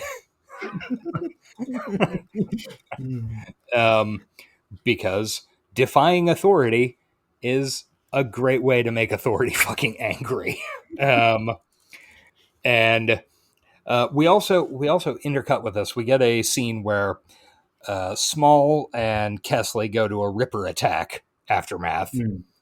And it's like this, just a pile of burning shit out in the desert. And they're like, we got an idea. We'll use her. So they stick a fucking tracker dart in her, and they're about to drop her in one of these holes that the Rippers left. And suddenly there's a Ripper raid. And there's chaos, and it's fucking night vision and people getting their arms ripped off and shit like that. We find Malcolm McDowell's arm. Don't worry about it. That's not going to become important. And then suddenly, out of fucking nowhere, Jet Girl shows up. She stole a jet. And this whole attack is this attack, and then the one close to the end of the movie. I think maybe one of the biggest downfalls of this movie is that they don't have the slightest idea how to do the Rippers and make them look cool. Yeah, or realistic, or they look fine when they're this one was hanging better out or even dancing around. Yeah, but the prosthetics on the Rippers are not bad. All their attacks are just like guys fucking trampolining on wires and then just flailing. Yeah. And it's not like, I don't know. This is the thing that made me think they should have just done all the action sequences in animation. Yeah, that makes sense, especially if they did like really high quality animation. But yeah, the Rippers are hard to be afraid of. Like, well, you're supposed to be afraid of them at first, and then you're supposed to be impressed by them in the end. Yeah, and it's definitely. So you're a couple of times you see the aftermath of Ripper attacks and like, wow, these guys must be badasses. And then when you actually see them, it's like these guys are in puppet suits swinging around on wires. Yeah, it's slapping people. Yeah, it's really kind of embarrassing, honestly. Like, had this movie come out fucking, I don't know, 5 years later or something, say post The Matrix, they maybe would have had some good ideas, but just Jason Bourne. The way this movie was shot did not do the Ripper combat any favors. I mean, the Ripper combat on this makes a Godzilla fight look like fucking Neo. Yeah, it really does. And like, I don't know, I have a lot of sympathy for Rachel Talalay, the director, because I totally get her interest in keeping the movie broadly and like, brightly lit and, big bright colors and shit like that, because that's what the comic book is. But boy, I do not know how you do a fight scene in those conditions, for the Rippers, who are, at later a point, DT says, "Those lights aren't our thing, man." Yeah. No shit. Yeah, clearly. Make it very easy to see the wires. Yeah. Yeah. Like, so she kind of ended up backing herself into a corner with that. Yeah. So I feel a lot of sympathy for her, but boy, I feel there was a solution somewhere, and they did not come anywhere near it. No. So yeah, the Rippers do a whole lot of ripping. And Tank Girl, after the ripping, Tank Girl lights a fucking cigarette off of a road flare stuck through a dead soldier's head. Her long cigarette holder. Yeah, huge cigarette holder. It's beautiful. Is it like a reference to something? Like possibly not something. There was some general that, like, I keep thinking of like a general in a tank with a long cigarette holder. Oh well, yeah, that would be Patton. Patton definitely used a cigarette holder, especially in the movie. Okay, so maybe that's what it was referencing. Yeah, that would make sense. I wouldn't have connected it, but sure, yeah. Okay. So at this point, now that the Rippers have killed everybody, Tank Girl gets the tank. She gets the tank they drove, and it is to the fuzzed out fucking tones of L7's Shove, which is a great song. I highly recommend, like, I don't know, I think L7 had 3 great fucking albums, and at least a couple other really good ones. I think Shove was on Bricks Are Heavy, or maybe Smell the Stink. I don't remember. Anyway, L7 rules. They are the best. They are one of the best hard rock bands ever. Okay. No comment? Nothing? No comment. I don't know if I agree, but they're good. Have you ever seen L7? Seen? I haven't. Like in concert? Yeah. No. Oh, I haven't. They are a fucking killer. They are a killer goddamn show. They just destroy. I'm not going to go into concert history of L7, but they rule. Everybody check out the L7 records from Bricks Are Heavy through Triple Platinum, The Beauty Process. A little late episode recommendo. Yeah. And at this point, clearly, Rebecca has no idea how to drive a fucking tank. Yeah. That's Yeah. Yeah. Because, again, she's an idiot. But Jet Girl gets knocked out. by the swinging. Oh, and is this where her glasses get knocked off Yeah. and never appear again? Yes, Mhm. she doesn't Okay. need those glasses. Why does she need to read? Who cares? Definitely not a pilot. Pilots don't need to see. Fuck that. Just incrementally glowing her up as the thing goes on. Yeah, So, I feel like the whole bonking on the head from the tank thing. I think there's a scene cut out because it feels like that was meant to have more significance. Like the bonk on the head is what turns her into the Jet Girl from the comics. Yeah, because Makes if sense. you look later on, she's more. She's not as like wallflowery as she is at the Yeah. beginning. Oh yeah, like and when it cuts to them, which I think we're about to do, cuts to them in the Rippers lair, and they're like huffing gas. Like she's all in on this new lifestyle. Yeah. He's gone from little shy girl to like, let's get really fucking high with these kangaroo-men. Yes. Yeah. Which is a huge transition in real life. Yeah, it's hard to get there in real life. Yeah, Yeah, it is. Yeah. It's never as fun as it's advertised. Yeah. So then we get the first major animated sequence where it's like this would be a montage in a regular movie. Yeah. And it's Tank Girl learning to drive a tank and Jet Girl flying jets around, and it's a fun time. Everybody has a cool time. And then we cut to Malcolm McDowell in a weird fucking mask on a operating bed, and we meet high-tech low-life all-star James Hong. Yes. This is his third. One of them was a Patreon, granted true, but it still counts. This is his third appearance on our show, I believe. And he will make more. I'm sure he will, yeah. Yeah. We love James Hong. He is playing the scientist Chatsai. And he is there to give Malcolm McDowell a cyber arm and do something about his apparently horribly mutilated head for, I think it was 100,000 liters of water. Yeah. Because water is the, that's the currency of the future. Yep. And then we cut to out of fucking nowhere. Tank and Jet Girl are in what seems to be a water park gift shop. Oh, right. Yeah. And Tank Girl finds the bust of Doris Day that Sam did, and the Ripper carving. And holy shit, Subgirl pops up out of nowhere. It's played by Ann Cusack. Yeah. Oh, I have facts on this. Oh, good. I'm excited for that. So Tank Girl, Subgirl was originally going to be played by Courtney Love. Oh, wow. Yeah. But prior to filming, Kurt Hemingwayed himself, so she dropped out.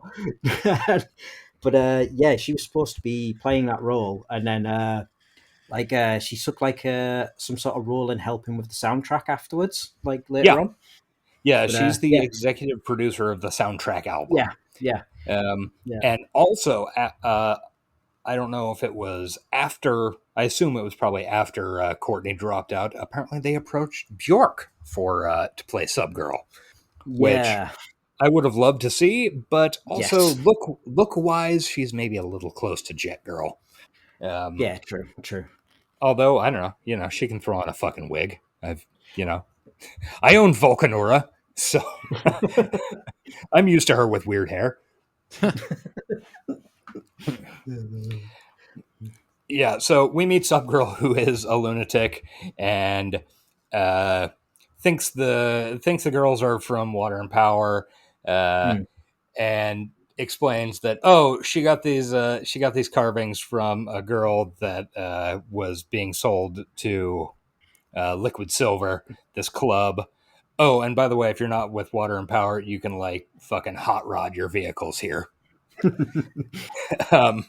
And she has nothing to do in the movie other than literally this one scene. It's really fucking weird. It's one of it's like a tumor. I feel it was fan service. Maybe I don't know the comic, but I feel like they wanted to get her in and didn't really have a way to get her into the main story. I think the reason it feels so disjointed is that it was literally a role that was meant for Courtney Love as a cameo. So when she dropped out, they'd already wrote it and already had it in. So they had to put someone in it. So you've got this cameo scene that doesn't actually have a cameo in it. Yeah, that's true. That you're right. If it was Courtney Love, it would have a point, and the point would be, here's Courtney Love. Yeah, which isn't a great point, but it is a point. No. Yeah. So then we do a fun comics montage again of them modifying the tank and the jet, and they're fun. So is that a like beach ball with Salvador Dali's face on it? Yes. Yep. On the back of the tank. Okay, just making sure that's what I saw. And one of the absolute most consistent things in the comics, because I read years ago a huge number of pretty much all of the original run, and then some of the more recent ones. But one of the consistent things about the tank, once it becomes Tank Girl's tank, is the license plates saying "tank" on the front and "can't" on the back.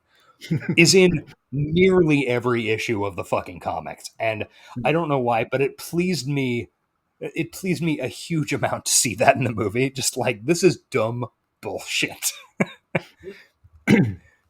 So then we cut back to what Kesley and Smalls are doing, and Smalls tells Kesley that like they took the bait and they're on the way to Liquid Silver for the girl, and then James Hong cuts off Kesley's head.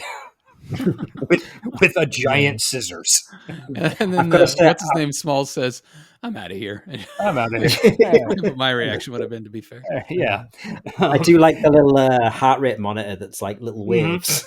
That's kind of cool. That was actually very cool. I wish they'd had that when I was in the hospital. I would have felt pretty good about that. Yeah. So Tank Girl and Jet Girl are going to the sex club, and they're going to the sex club to the tune of fucking "Army of Me" by Bjork. That was a powerful music choice.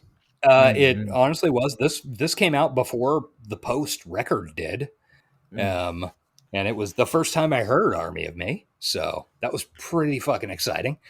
And it is a terrible sex club. And it's very much the gross 90s sexuality thing.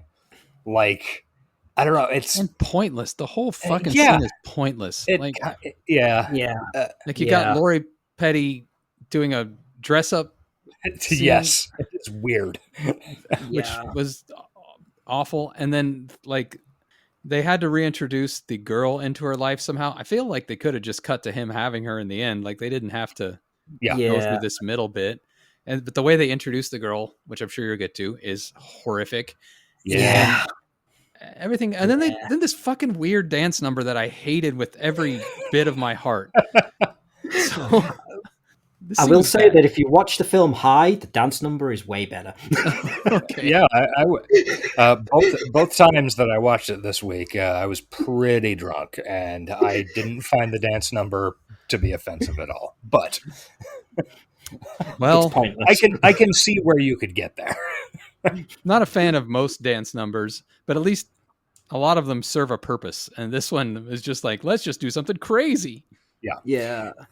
Again, it's one of those things where I don't think, I'm not trying to excuse it, but this movie is against the old versions of how women should be.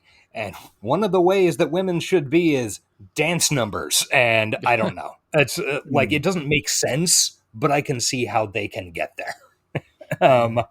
So we're in the sex club. It is a very fucking 1990s sex club. In fact, I would say it is probably actually, sexuality wise, it is more in tune with what would happen in the very late 90s, early 2000s. Like, it didn't have the vocabulary for you need a whale tail thong and like that type of thing. When Tank Girl has a whole dress up scene, as Eric mentioned. Yeah, and then she tries all this shit on, but she's like, she modifies it to be cool because I guess she had 8 hours to sit there with her safety pins clipping them in. And badly piercing her ear. Yeah. So she dicks around in the dressing room for a while, and then the scene ends with her dressed like a crazy person and saying, "Mothers, lock up your sons." And also, it's done in that weird, like sped up hyperspeed, yeah, almost stop motion looking style. That's kind of cool, but I don't know. The whole thing was so pointless. I kind of feel like the point of it, or the point they were trying to get across, was that this is the changing room for these girls who work in this sex club, and they're supposed to wear a specific uniform, even though none of them are wearing the same uniform, and they all have different variations. But I feel like it was meant to be like, look, she's against like this conformity. It was meant to be a thing against conformity, and that the uniform was that, and she was going against it, but it wasn't very well done. Yeah. Yeah. I mean, I like to dress up as much as the next person, but, you know. Yeah, and it's also especially not well done when you consider that immediately before this scene, we are introduced to the madam of the sex club. Yeah. Who is lounging in her chair with a giant cigarette holder and a cocktail. And one of the girls who works there says, "Hey, we got a guy who really wants to do the real schoolgirl thing." And the madam says, "Oh, well, give him Sam." And the girl's like, she's only 10. Well, she's got to learn sometime. So so that happens right before Tank Girl dicks around in her dressing room. Of course, she doesn't know this, but so then we get to the beginning of Chaos in the Sex Club. Iggy Pop in a horrible wig and a giant looking, wonderful looking bathrobe. Like it seems like Rat Face. Yes, it seems like the softest bathrobe I've ever seen in my life is dragging Sam in a schoolgirl outfit with painted on freckles, apparently to a sex room. We must assume. Pretty awful. Yeah, it's not good. Yeah. They showed too much. Yeah. Didn't need to see the girl in the outfit, and then she's like in it for a long time. Nope. Yeah.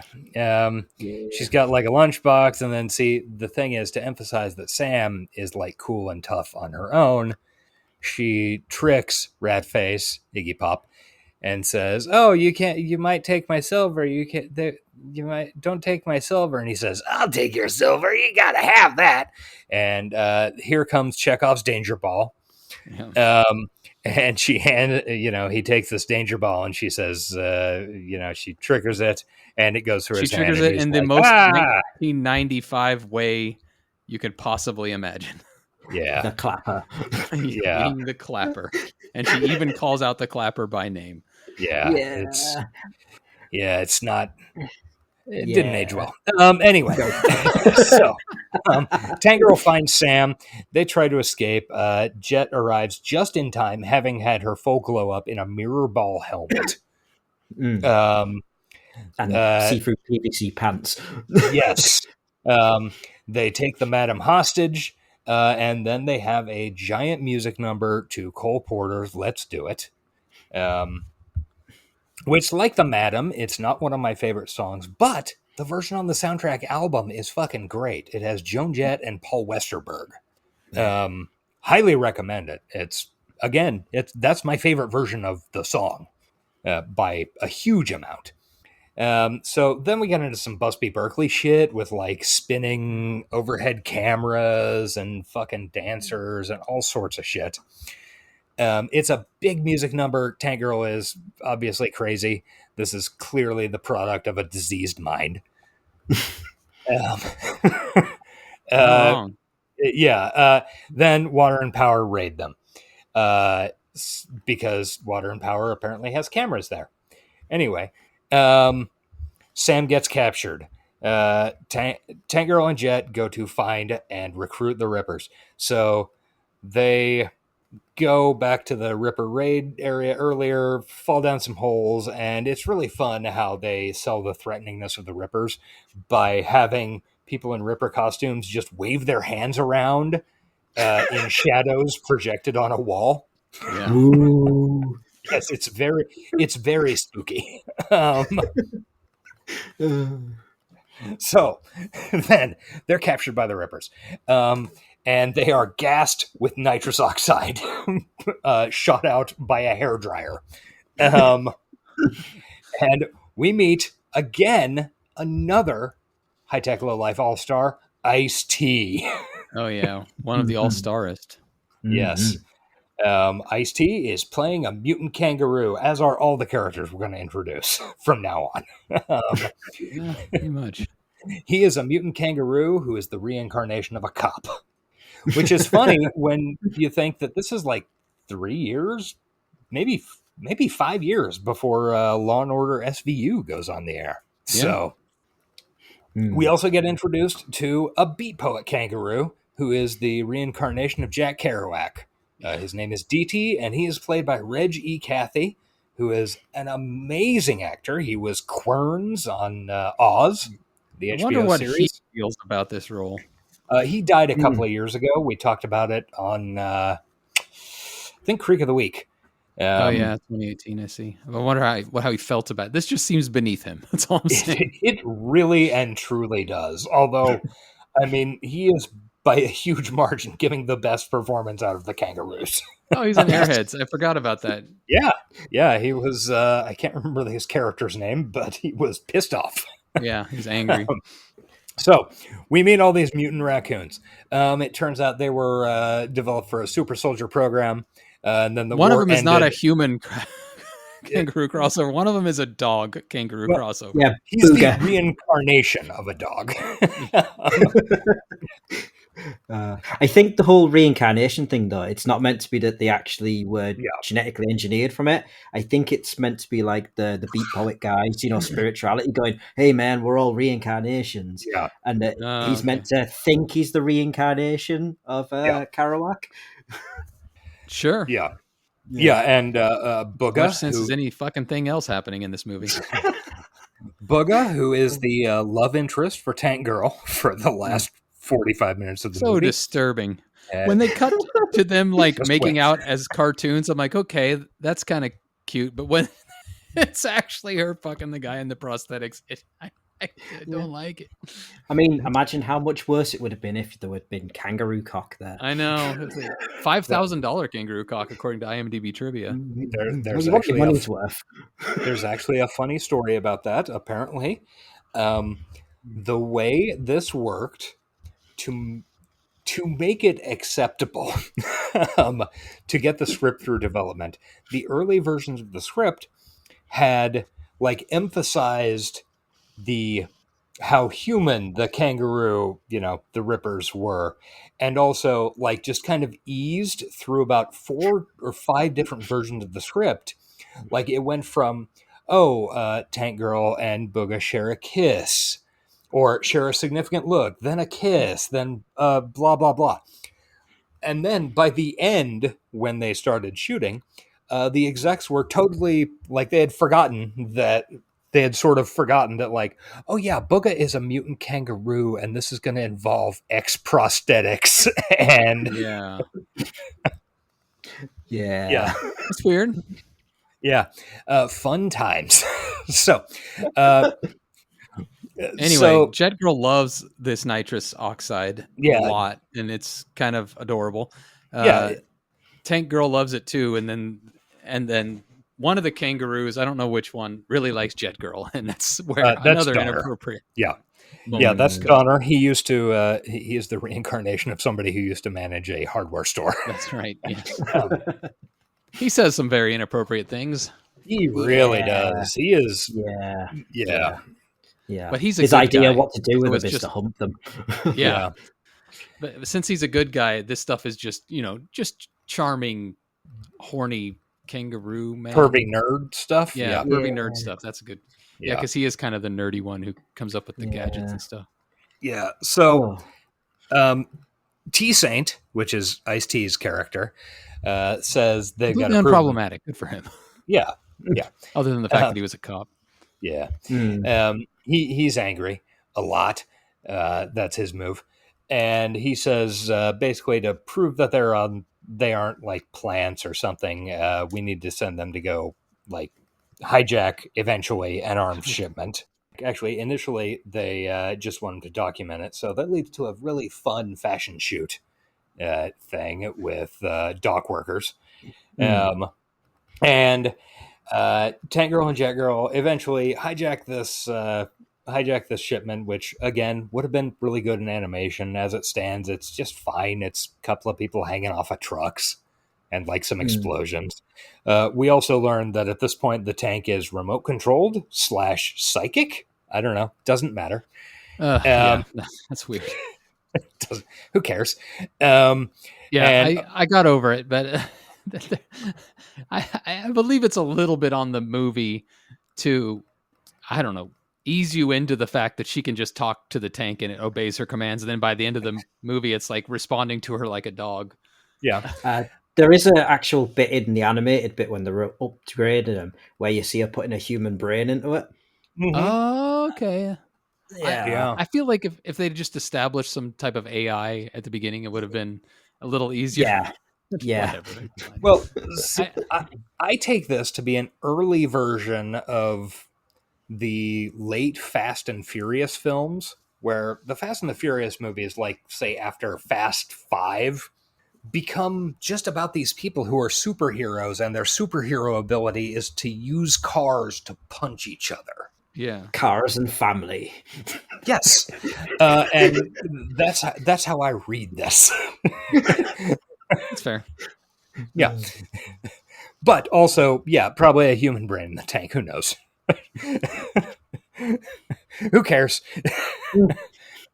So don't worry about it. Yeah, don't worry about it. Who gives a fuck? Big tank hijacking, whatever. We get all the arms, and then we get to the stomp portion of the soundtrack. Like, literally, this is Stomp, the Broadway show where there are people beating on 55-gallon drums and stuff like that. I didn't notice that. Oh, yeah. During the prayer, the dance number. Oh. Yeah. Okay. Yeah, I guess. Huh. I didn't put it together, but yeah.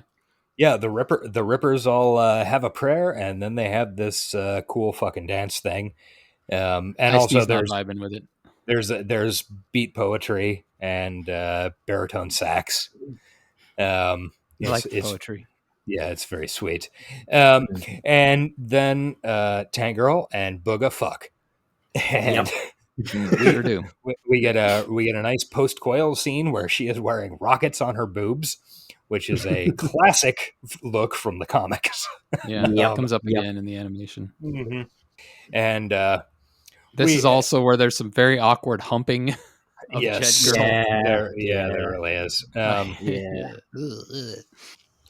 I'm pretty sure he just tells her, "Oh, just go with it" as well. Yeah, he does. Yeah. I can see why Naomi Watts of all people would not be as proud of this movie. Yeah. She is perved on a lot in it. And sleazy fascists. Yeah, also true. In fact, her main purpose in this movie is to be perved on. And also fly a jet. So, feminism. Look, they can be perved on and fly jets. Anyway, the most important thing about the dance number is that I'm almost 100% certain that this choreography is exactly what that Australian woman was doing at the Olympics. Oh, shit. Yeah.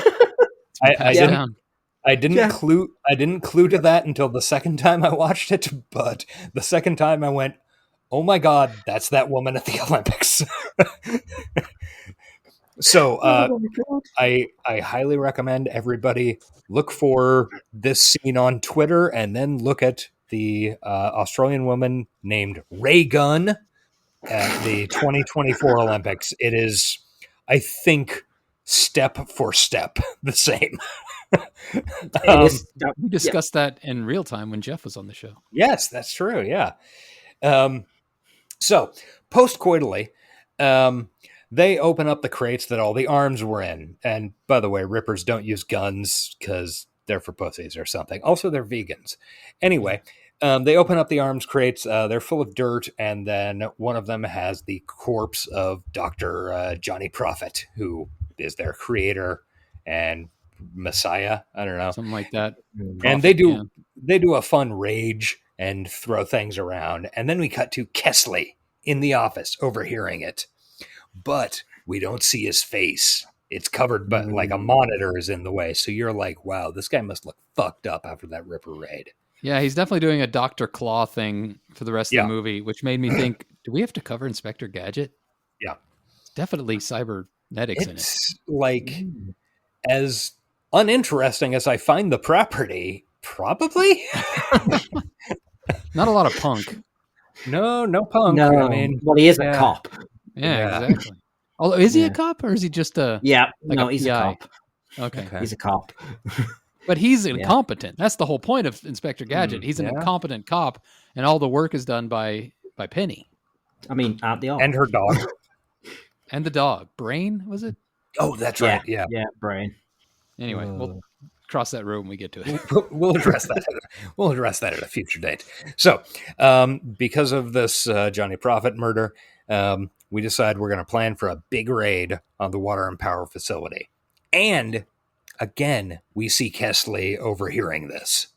Like, he knows they're planning a raid. How does he know? Probably because, I don't know, Jet Girl is feeding him all this information, right? That's got to be the answer. So it turns out that the main water and power facility is maybe the same mine as they used in Cherry 2000. Yeah. And also in Furiosa. Oh, you're right. Yeah. Well, all strip mines look the same, but yeah. That's true. Yeah. That's fair, but they did those three. You're not wrong. Similar. Yeah. Yeah, they really are.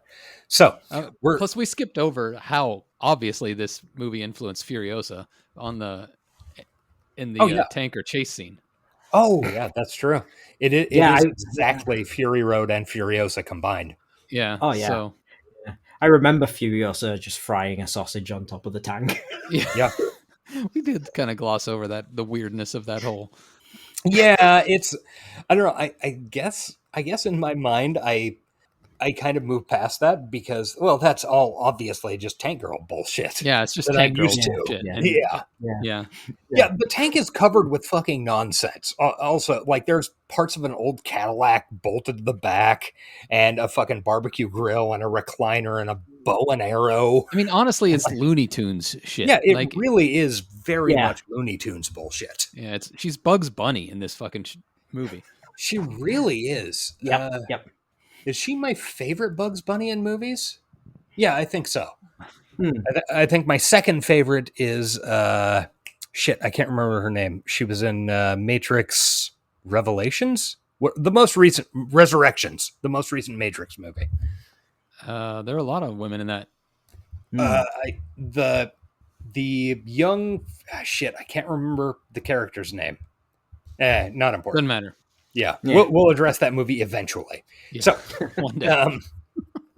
One day. So maybe our last one, honestly. Very possible. And at this point, Kesley sticks Sam in that same water pipe that he stuck Tank Girl in, and like starts a faucet running, so it's filling with water. So we have a ticking clock. Yeah, she's gonna die. Classic evil genius move. Yeah, definitely set a ticking clock that the heroes don't know about. You could just kill her immediately with a gun. Why not? I mean, honestly, there's really no reason to do this. Yeah. But they do the raid. The tank is on fucking autopilot or psychic control or whatever. Tank Girl is parasailing. Completely stolen by Escape from LA. Yes, also true. All the least effective way to lay down a field of fire without getting shot yourself is to be a big ass. Create a 20 by 40 target in the sky.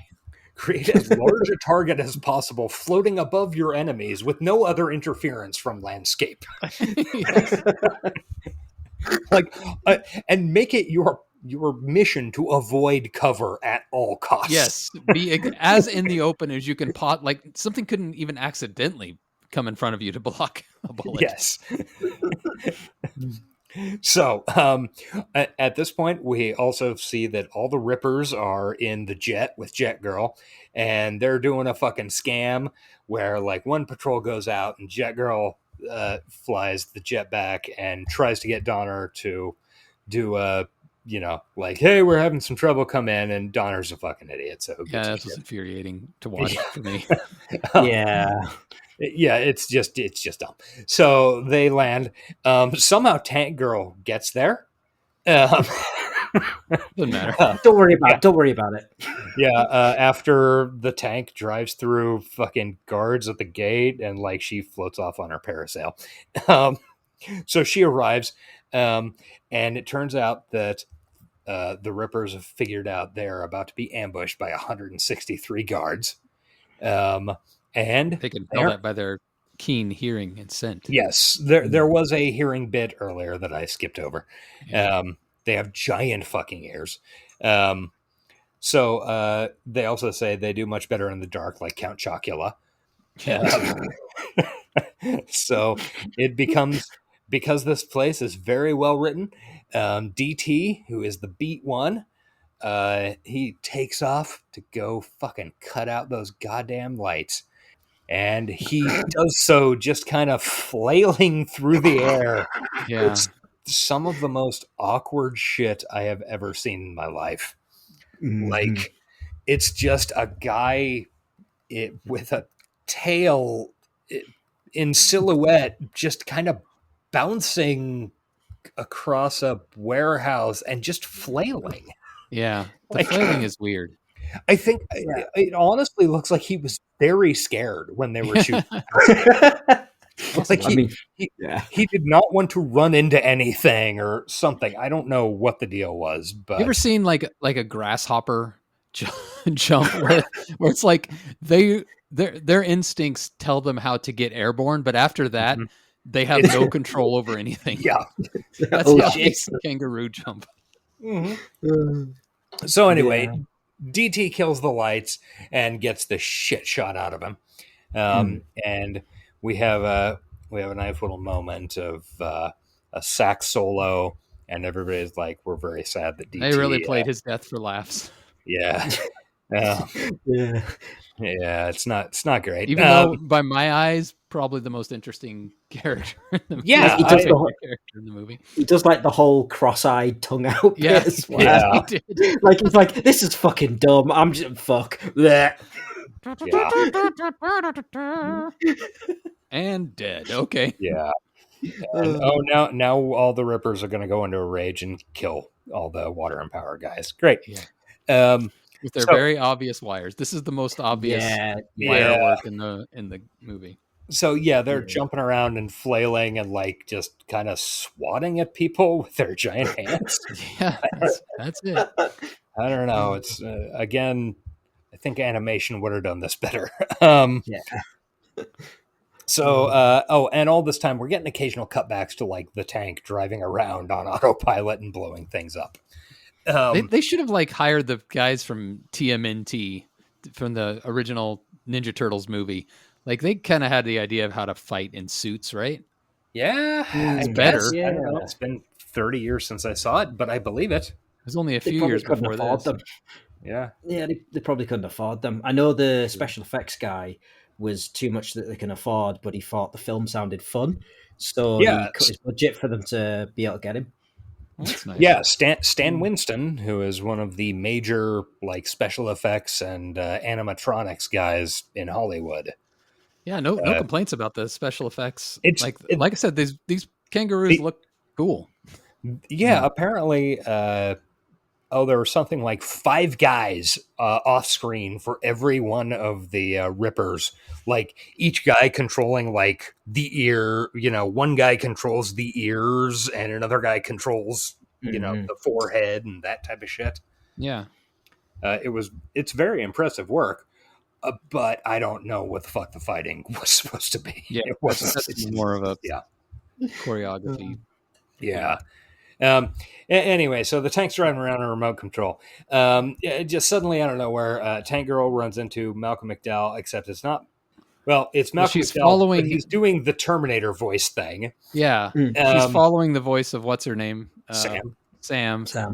And then, Malcolm McDowell shows up and he's clearly got some type of cybernetic voice modulator. We must point out the cybernetics when they come into play, Josh. They're coming up in just a second. Okay. Yeah. So he's doing like the Terminator voice thing, where he just does somebody else's voice out of his mouth. But it's all a trick. It's not Sam. And then we see the reveal of his face, and you're like, holy shit. Because he's shadowed. And you're like, man, his face must look all fucked up. But no, he's totally normal looking. He looks exactly like Malcolm McDowell did in the first 20 minutes of the movie. Don't worry about it. They didn't cut his head off, apparently. So then Tank Girl like shoots at him. And he uses his fucking cyber arm with these fucking blades on it. It's like a blender, but an arm. They can blend through rock and steel, apparently. Yeah. So he deflects these fucking bullets, and they're like ping, ping, all over the place. And then we find out, he says, I knew you were doing this all along, blah, blah, blah. And Tank Girl drops this thing where I assume there was some cutscenes. Oh, yeah, sure. Where she's like, oh, Jet Girl was working for you all along. And he's like, no, I covered you with fucking microphones before we let you go. Remember when we shot that thing into you? That was a fucking microphone, moron. To be honest, I actually found that quite funny because it was like it's like, don't be stupid. Yeah. What do you want, moron? One of my major character traits. Yeah. It's like, why would you do that? That's dumb. Yeah. She was a slave. Why would she work for us? Anyway, So they do a fight thing. She kicks him off of this walkway. His blender arm gets stuck. She goes in. She does a little cute Muhammad Ali thing, like I'm so pretty, and punches him in the face. And it turns out that his face isn't there. It's a hologram. Bum bum bum bum. Yeah. It's pretty cool, actually. It is. It does look pretty cool. I mean, it looks like what computers. It looks like CG in 1995 simulating what film in 1995 might look like. Yeah. It's a pretty cool effect. Anyway, she finds out she can't kill him by punching him in the face, I guess. So we cut back to the Rippers. They're doing some more fighting. Whatever. Tank Girl gets caught. She's about to get her ass whipped by Kesley. And then the tank arrives to save the day. He just walks in. She's like, how long? Why did it take you so, or what took you so long? And Kesley is trapped, and there's a fucking barrel over his head. Why? I don't know. Anyway, the tank is out of ammo, so she's firing beer at him. Again, this is very fun comic book bullshit. Yeah. The most Australian part of the film. Yeah, she fires fucking pounders of Victoria bitters at people.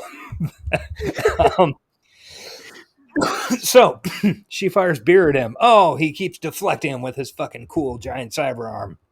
It's great.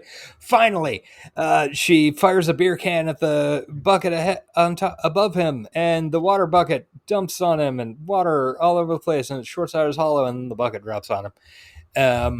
And that like halfway kills him, and she jumps back out of the tank and is like, you're a bad guy. And he's like, you can't kill me. And she jams the fucking Dune water sucker thing into him. Yeah.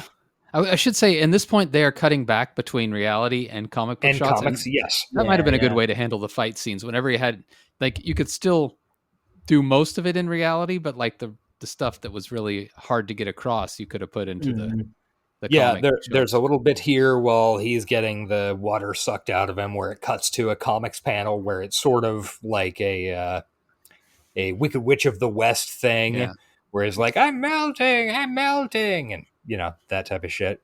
And then she goes and pulls Sam out of a pipe, and the just in time. Put that timer on her death. Yeah, I know. Don't know. Yeah.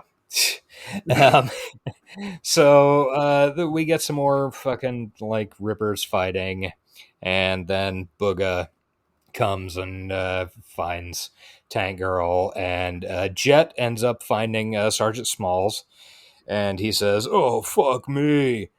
And she says, here's our feminist victory for the movie. "How many times do I have to tell you? I don't want to." And then she shoots him. Yeah, ladies can get it done with guns too. The sisters sisters are doing it for themselves. Mm-hmm. Right? I think she deserved that, though. That was a well-deserved. Oh yeah, I mean, she got so much. She got humped on so much in this fucking movie. Yeah, it is absolutely. Yeah, like as we're recapping it, the idea that Naomi Watts hated doing it is, I clearly understand why. Yeah, yeah. I kind of feel bad for her, honestly. I mean, on the one hand, I'm like, yeah, you go dick around in the desert for 90 days, but it's also dick around in the desert and get sexually assaulted or sexually harassed for 90 days. And have to pretend like it's funny. Yeah. Yeah. Fair. Yeah. So the end of the movie is another big animated sequence. They freed the water. Water's everywhere now, I guess. And they fuck kangaroos, and an Ice-T song, Big Gun, plays. And then there's a Magnificent Bastard song over the credits, and the movie's over. Why haven't I seen any sequels? That's my question. I mean, I would actually be interested in seeing the one that Margot Robbie might put together. At least we'd get an actual Australian Tank Girl in it. That would be nice. Yeah. Although I do worry that it might be a bit overshadowed with her playing Harley Quinn, people being like, oh, this is just like Harley Quinn. It's like, no, this character came out before. Yeah, this long predates Harley Quinn. Or they might just get Anya Taylor-Joy to play her, because it seems like she's playing everybody these days. Oh, I don't know if she could do Tank Girl. Yeah. Can't imagine it, but she's talented, so. She's talented, I wasn't super... Like, when I first saw the trailer for Furiosa, I was like, well, I love Anya Taylor-Joy. I don't know if she can do fucking Charlize. And she surprised me. So, you know. Yeah, that's fair. That's fair. Yeah. I mean, personally, I wouldn't do it live action. I'd have it all animated. Yeah. Yeah. Yeah, I think a Robbie version would maybe be our best bet. Actually, I think Robbie could do it. Fuck it. Harley Quinn. Hire Margot Robbie. Get George Miller to direct. I mean, it can be an all-Australian fucking production. Yeah. Like, and fucking George Miller? Shit. The guy might be 83, but he's on top of his goddamn game. Hugh Jackman. Those fucking, the Thor guy. Russell Crowe. We can get Russell Crowe. Oh, he's got to be in it. Yeah. What's just get every Australian from film ever. Yes. Yeah. The lady who does the AMC movie intros. Nicole Kidman. What about Melanie Linsky as Subgirl? Is Paul Hogan still alive? He is actually still alive. Yes. He can be the voice of Camp Koala. Yeah. Oh, yes. I've been watching a lot of Auntie Donna on YouTube. Let's get them involved. Oh yeah, they would definitely be into it. Oh yeah. All right, that was fun, guys. We have got to press on and rate this motherfucker. Just to remind everybody, we have a rating system here. We have 5 different categories. 4 of them are on a 1 to 10 scale, and 1 of them is on a 1 to 5 scale. The first category we're going to talk about is the story of Tank Girl, the epic tale. What do we think on a scale of 1 to 10?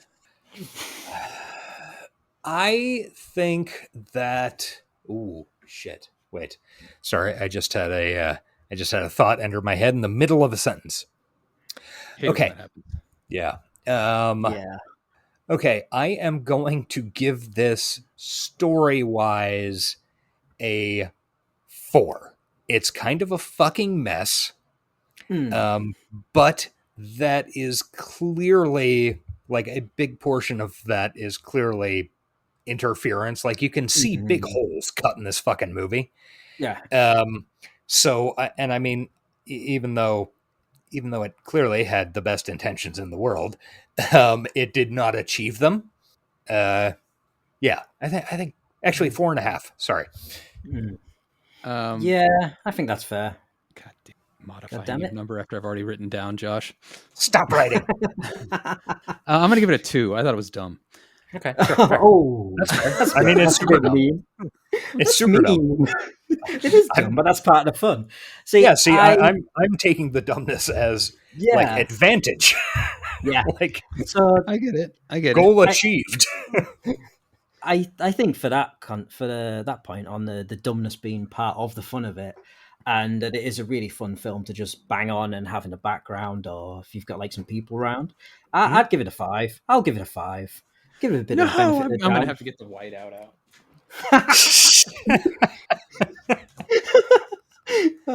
We've got, just to be clear, we've got 2, 4.5, and 5. Yeah. Okay. Yes. Agreed. All right. Yes. And I think these are all valid numbers. I'm not like, I can't argue with Eric at all. No. Next one's going to be a little higher. I think I've seen some influence that this movie has had out there. So I don't think, I mean, it clearly wasn't huge, and I don't even think it's made that big of a cult status. I mean, obviously there are people like you that like it, but it's not huge in that way. It's the movie specifically. I'm not talking about the comic. I think one of the interesting things about Tank Girl, the movie / the comic, is that unlike pretty much every other property that I can think of that was both movie and comic, it has, in my experience and understanding, like almost 100% crossover. In that anybody who likes the comic likes the movie, and a ton of people who like the movie end up doing the comic. Because if you go to Comic Cons and stuff like that, you'll see, like, even, I think the first Tank Girl comic came out in 1989 or 90, something like that.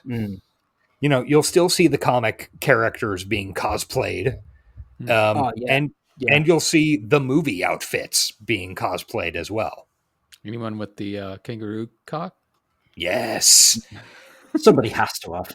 I hope so. 1,000%. So what would you say its influence is then?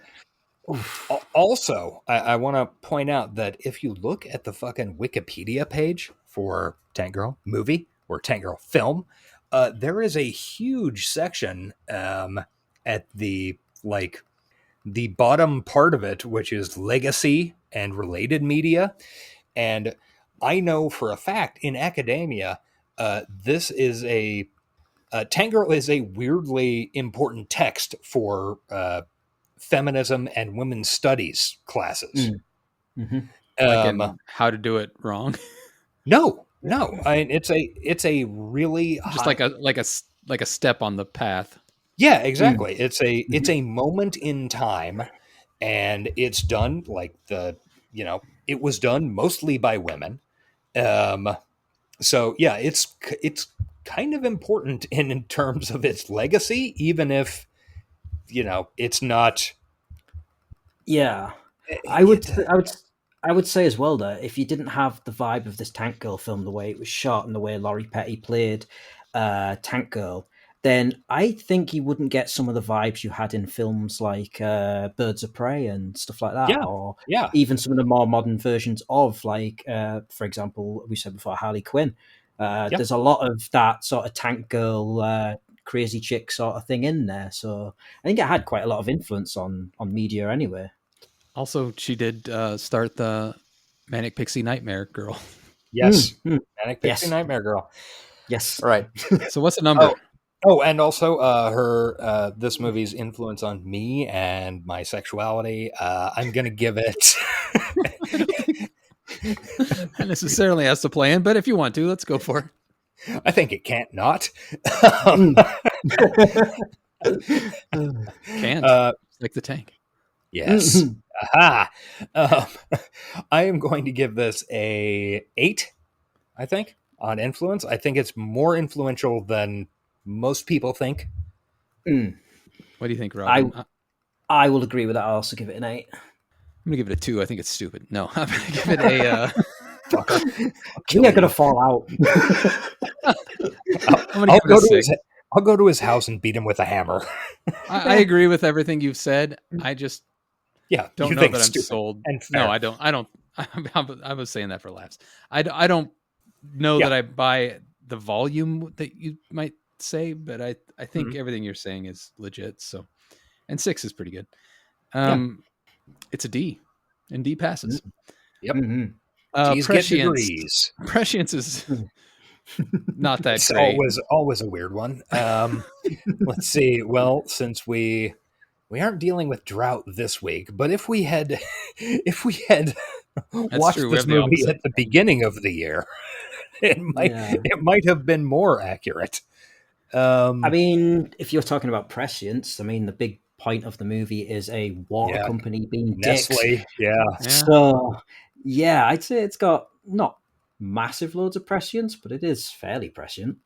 Yeah, I mean, it's not really a problem that the movie focuses on. I don't feel like the movie was trying to make a big statement other than that, like, be careful of water is life. Be careful of power structures, maybe.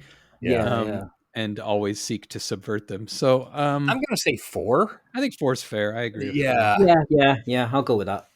It may seem a little high if you get into the details, but I think what it was trying to say is something that kind of fits.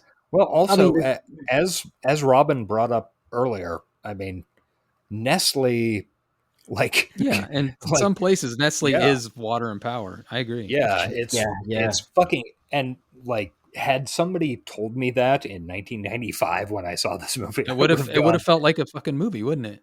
Chocolate people. Yeah, I would have gone like, wow, that's some really cyberpunk bullshit. I hate this. You're kind of selling me on a 5. Yeah. All right, 5s across the board. I'm raising it to 5. Yep. 5s across the board. Yep. Okay. Style. Now, there's no arguing. 10. 10. This film has influenced my style. Some days I dress like that. I'm going to go 8.5, just because some of it I find obnoxious. I wish I had the confidence to go that far, and also the energy to commit to it. It is 10. I mean, this is directly in the spot of like, what is the same way as fucking serial killer. What does a cool person look like? Yep. Serial killer would not look out of place in this movie. Are they wearing a fucking disco ball army helmet? Yes. All right. They are cool. They also, we never mentioned it, but the Power and Light people do have basically Nazi uniforms. Also true. Yeah. They're not subtle about that. No, not at all. Last rating is 1 to 5. How many hand raisers do you rate this film, just on how much you liked it overall? I give it a 5. Or no, 5. Sorry, 4. I give it a 4. 4. Robin gives 5. I really like the movie. It's got so many issues. If only there was a world in which there was a director's cut. God, yes. I feel like if this movie was fucking 2 hours long with all the shit that Rachel Talalay had actually shot, it would be. It's just so clearly dicked with by studio meddling. It'd be a really good Patreon episode that you and Robin could make. Yeah, about that, because I would love to. I'll pass. Oh, I thought you were saying we should do the director's cut. Oh, that would be good too. Yeah. MGM, let us into your vaults. Please. Let the nitpicking hatchet men go to work. Yes. I am going to give it a 2.5. I mean, I enjoyed a lot of the frivolous stuff about it. I got what it was doing. Yep.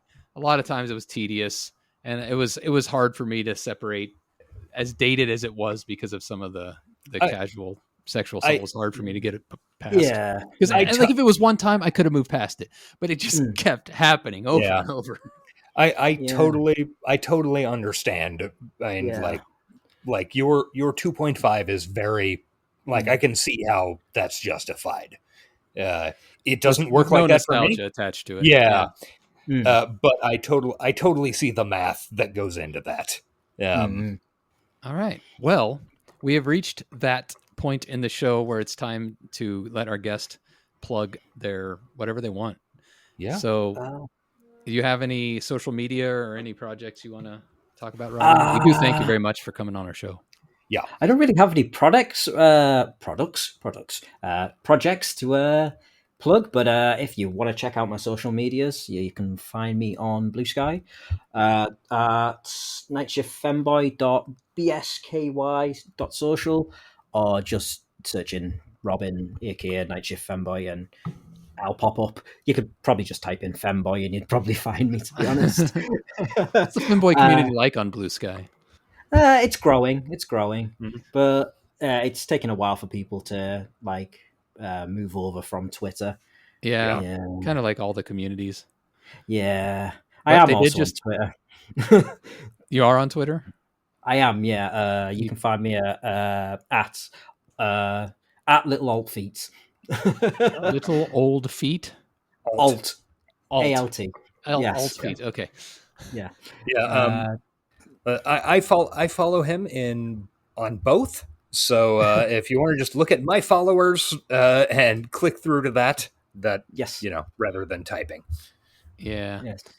Bluesky did just hit their 10 million users, which is kind of cool. So it's not perfect, but it's better than Twitter. That is true. It's got far less Nazis. Yeah. That's pretty great. Really. That's the bar. Yes. That's sad, not a great bar, but they do clear it. So that's something. And Twitter smacks face first into it. Yes. Twitter. Yeah. Find us on Bluesky, High Tech Low Life. Find us on Twitter, Johnny60seconds. We have a Patreon. We have some other stuff, some other content on there involving James Hong. If you want to subscribe to us on Patreon, that would be cool. And email us at hightechlowlifepodcast@gmail.com. We should probably mention what we're going to cover next week. Yes, that's true. Next week we've decided we're taking another listener submission, and it is Cyber City Oedo, which is a word spelled OEDO. And then the numbers 808. It is an insane thing to try to say. It's easy, just 080808. Yeah, exactly. I don't remember where we figured out that was available. I think maybe on YouTube, and also it's on YouTube and it's on Crunchyroll. Yeah.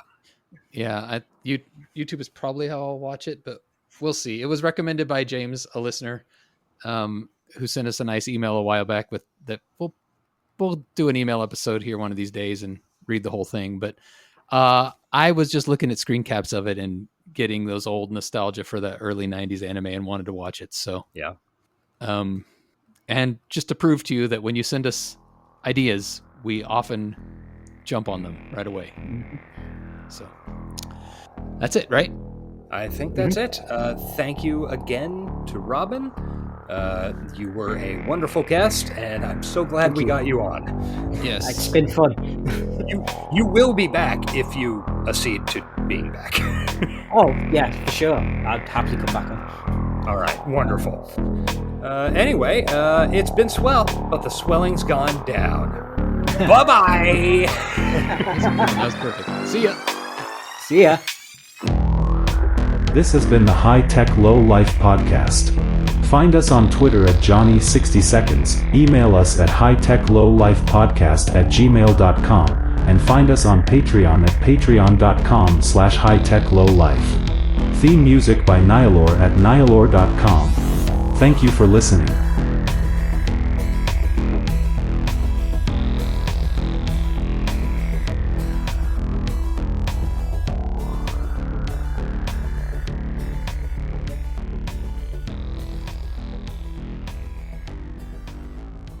Keep it moving. Come on, what are you waiting on? Let's go. They're trashing our rights, man! They're trashing the fluid data! They're trashing! Hide the planet! Hide the planet! Shut up and get in the car.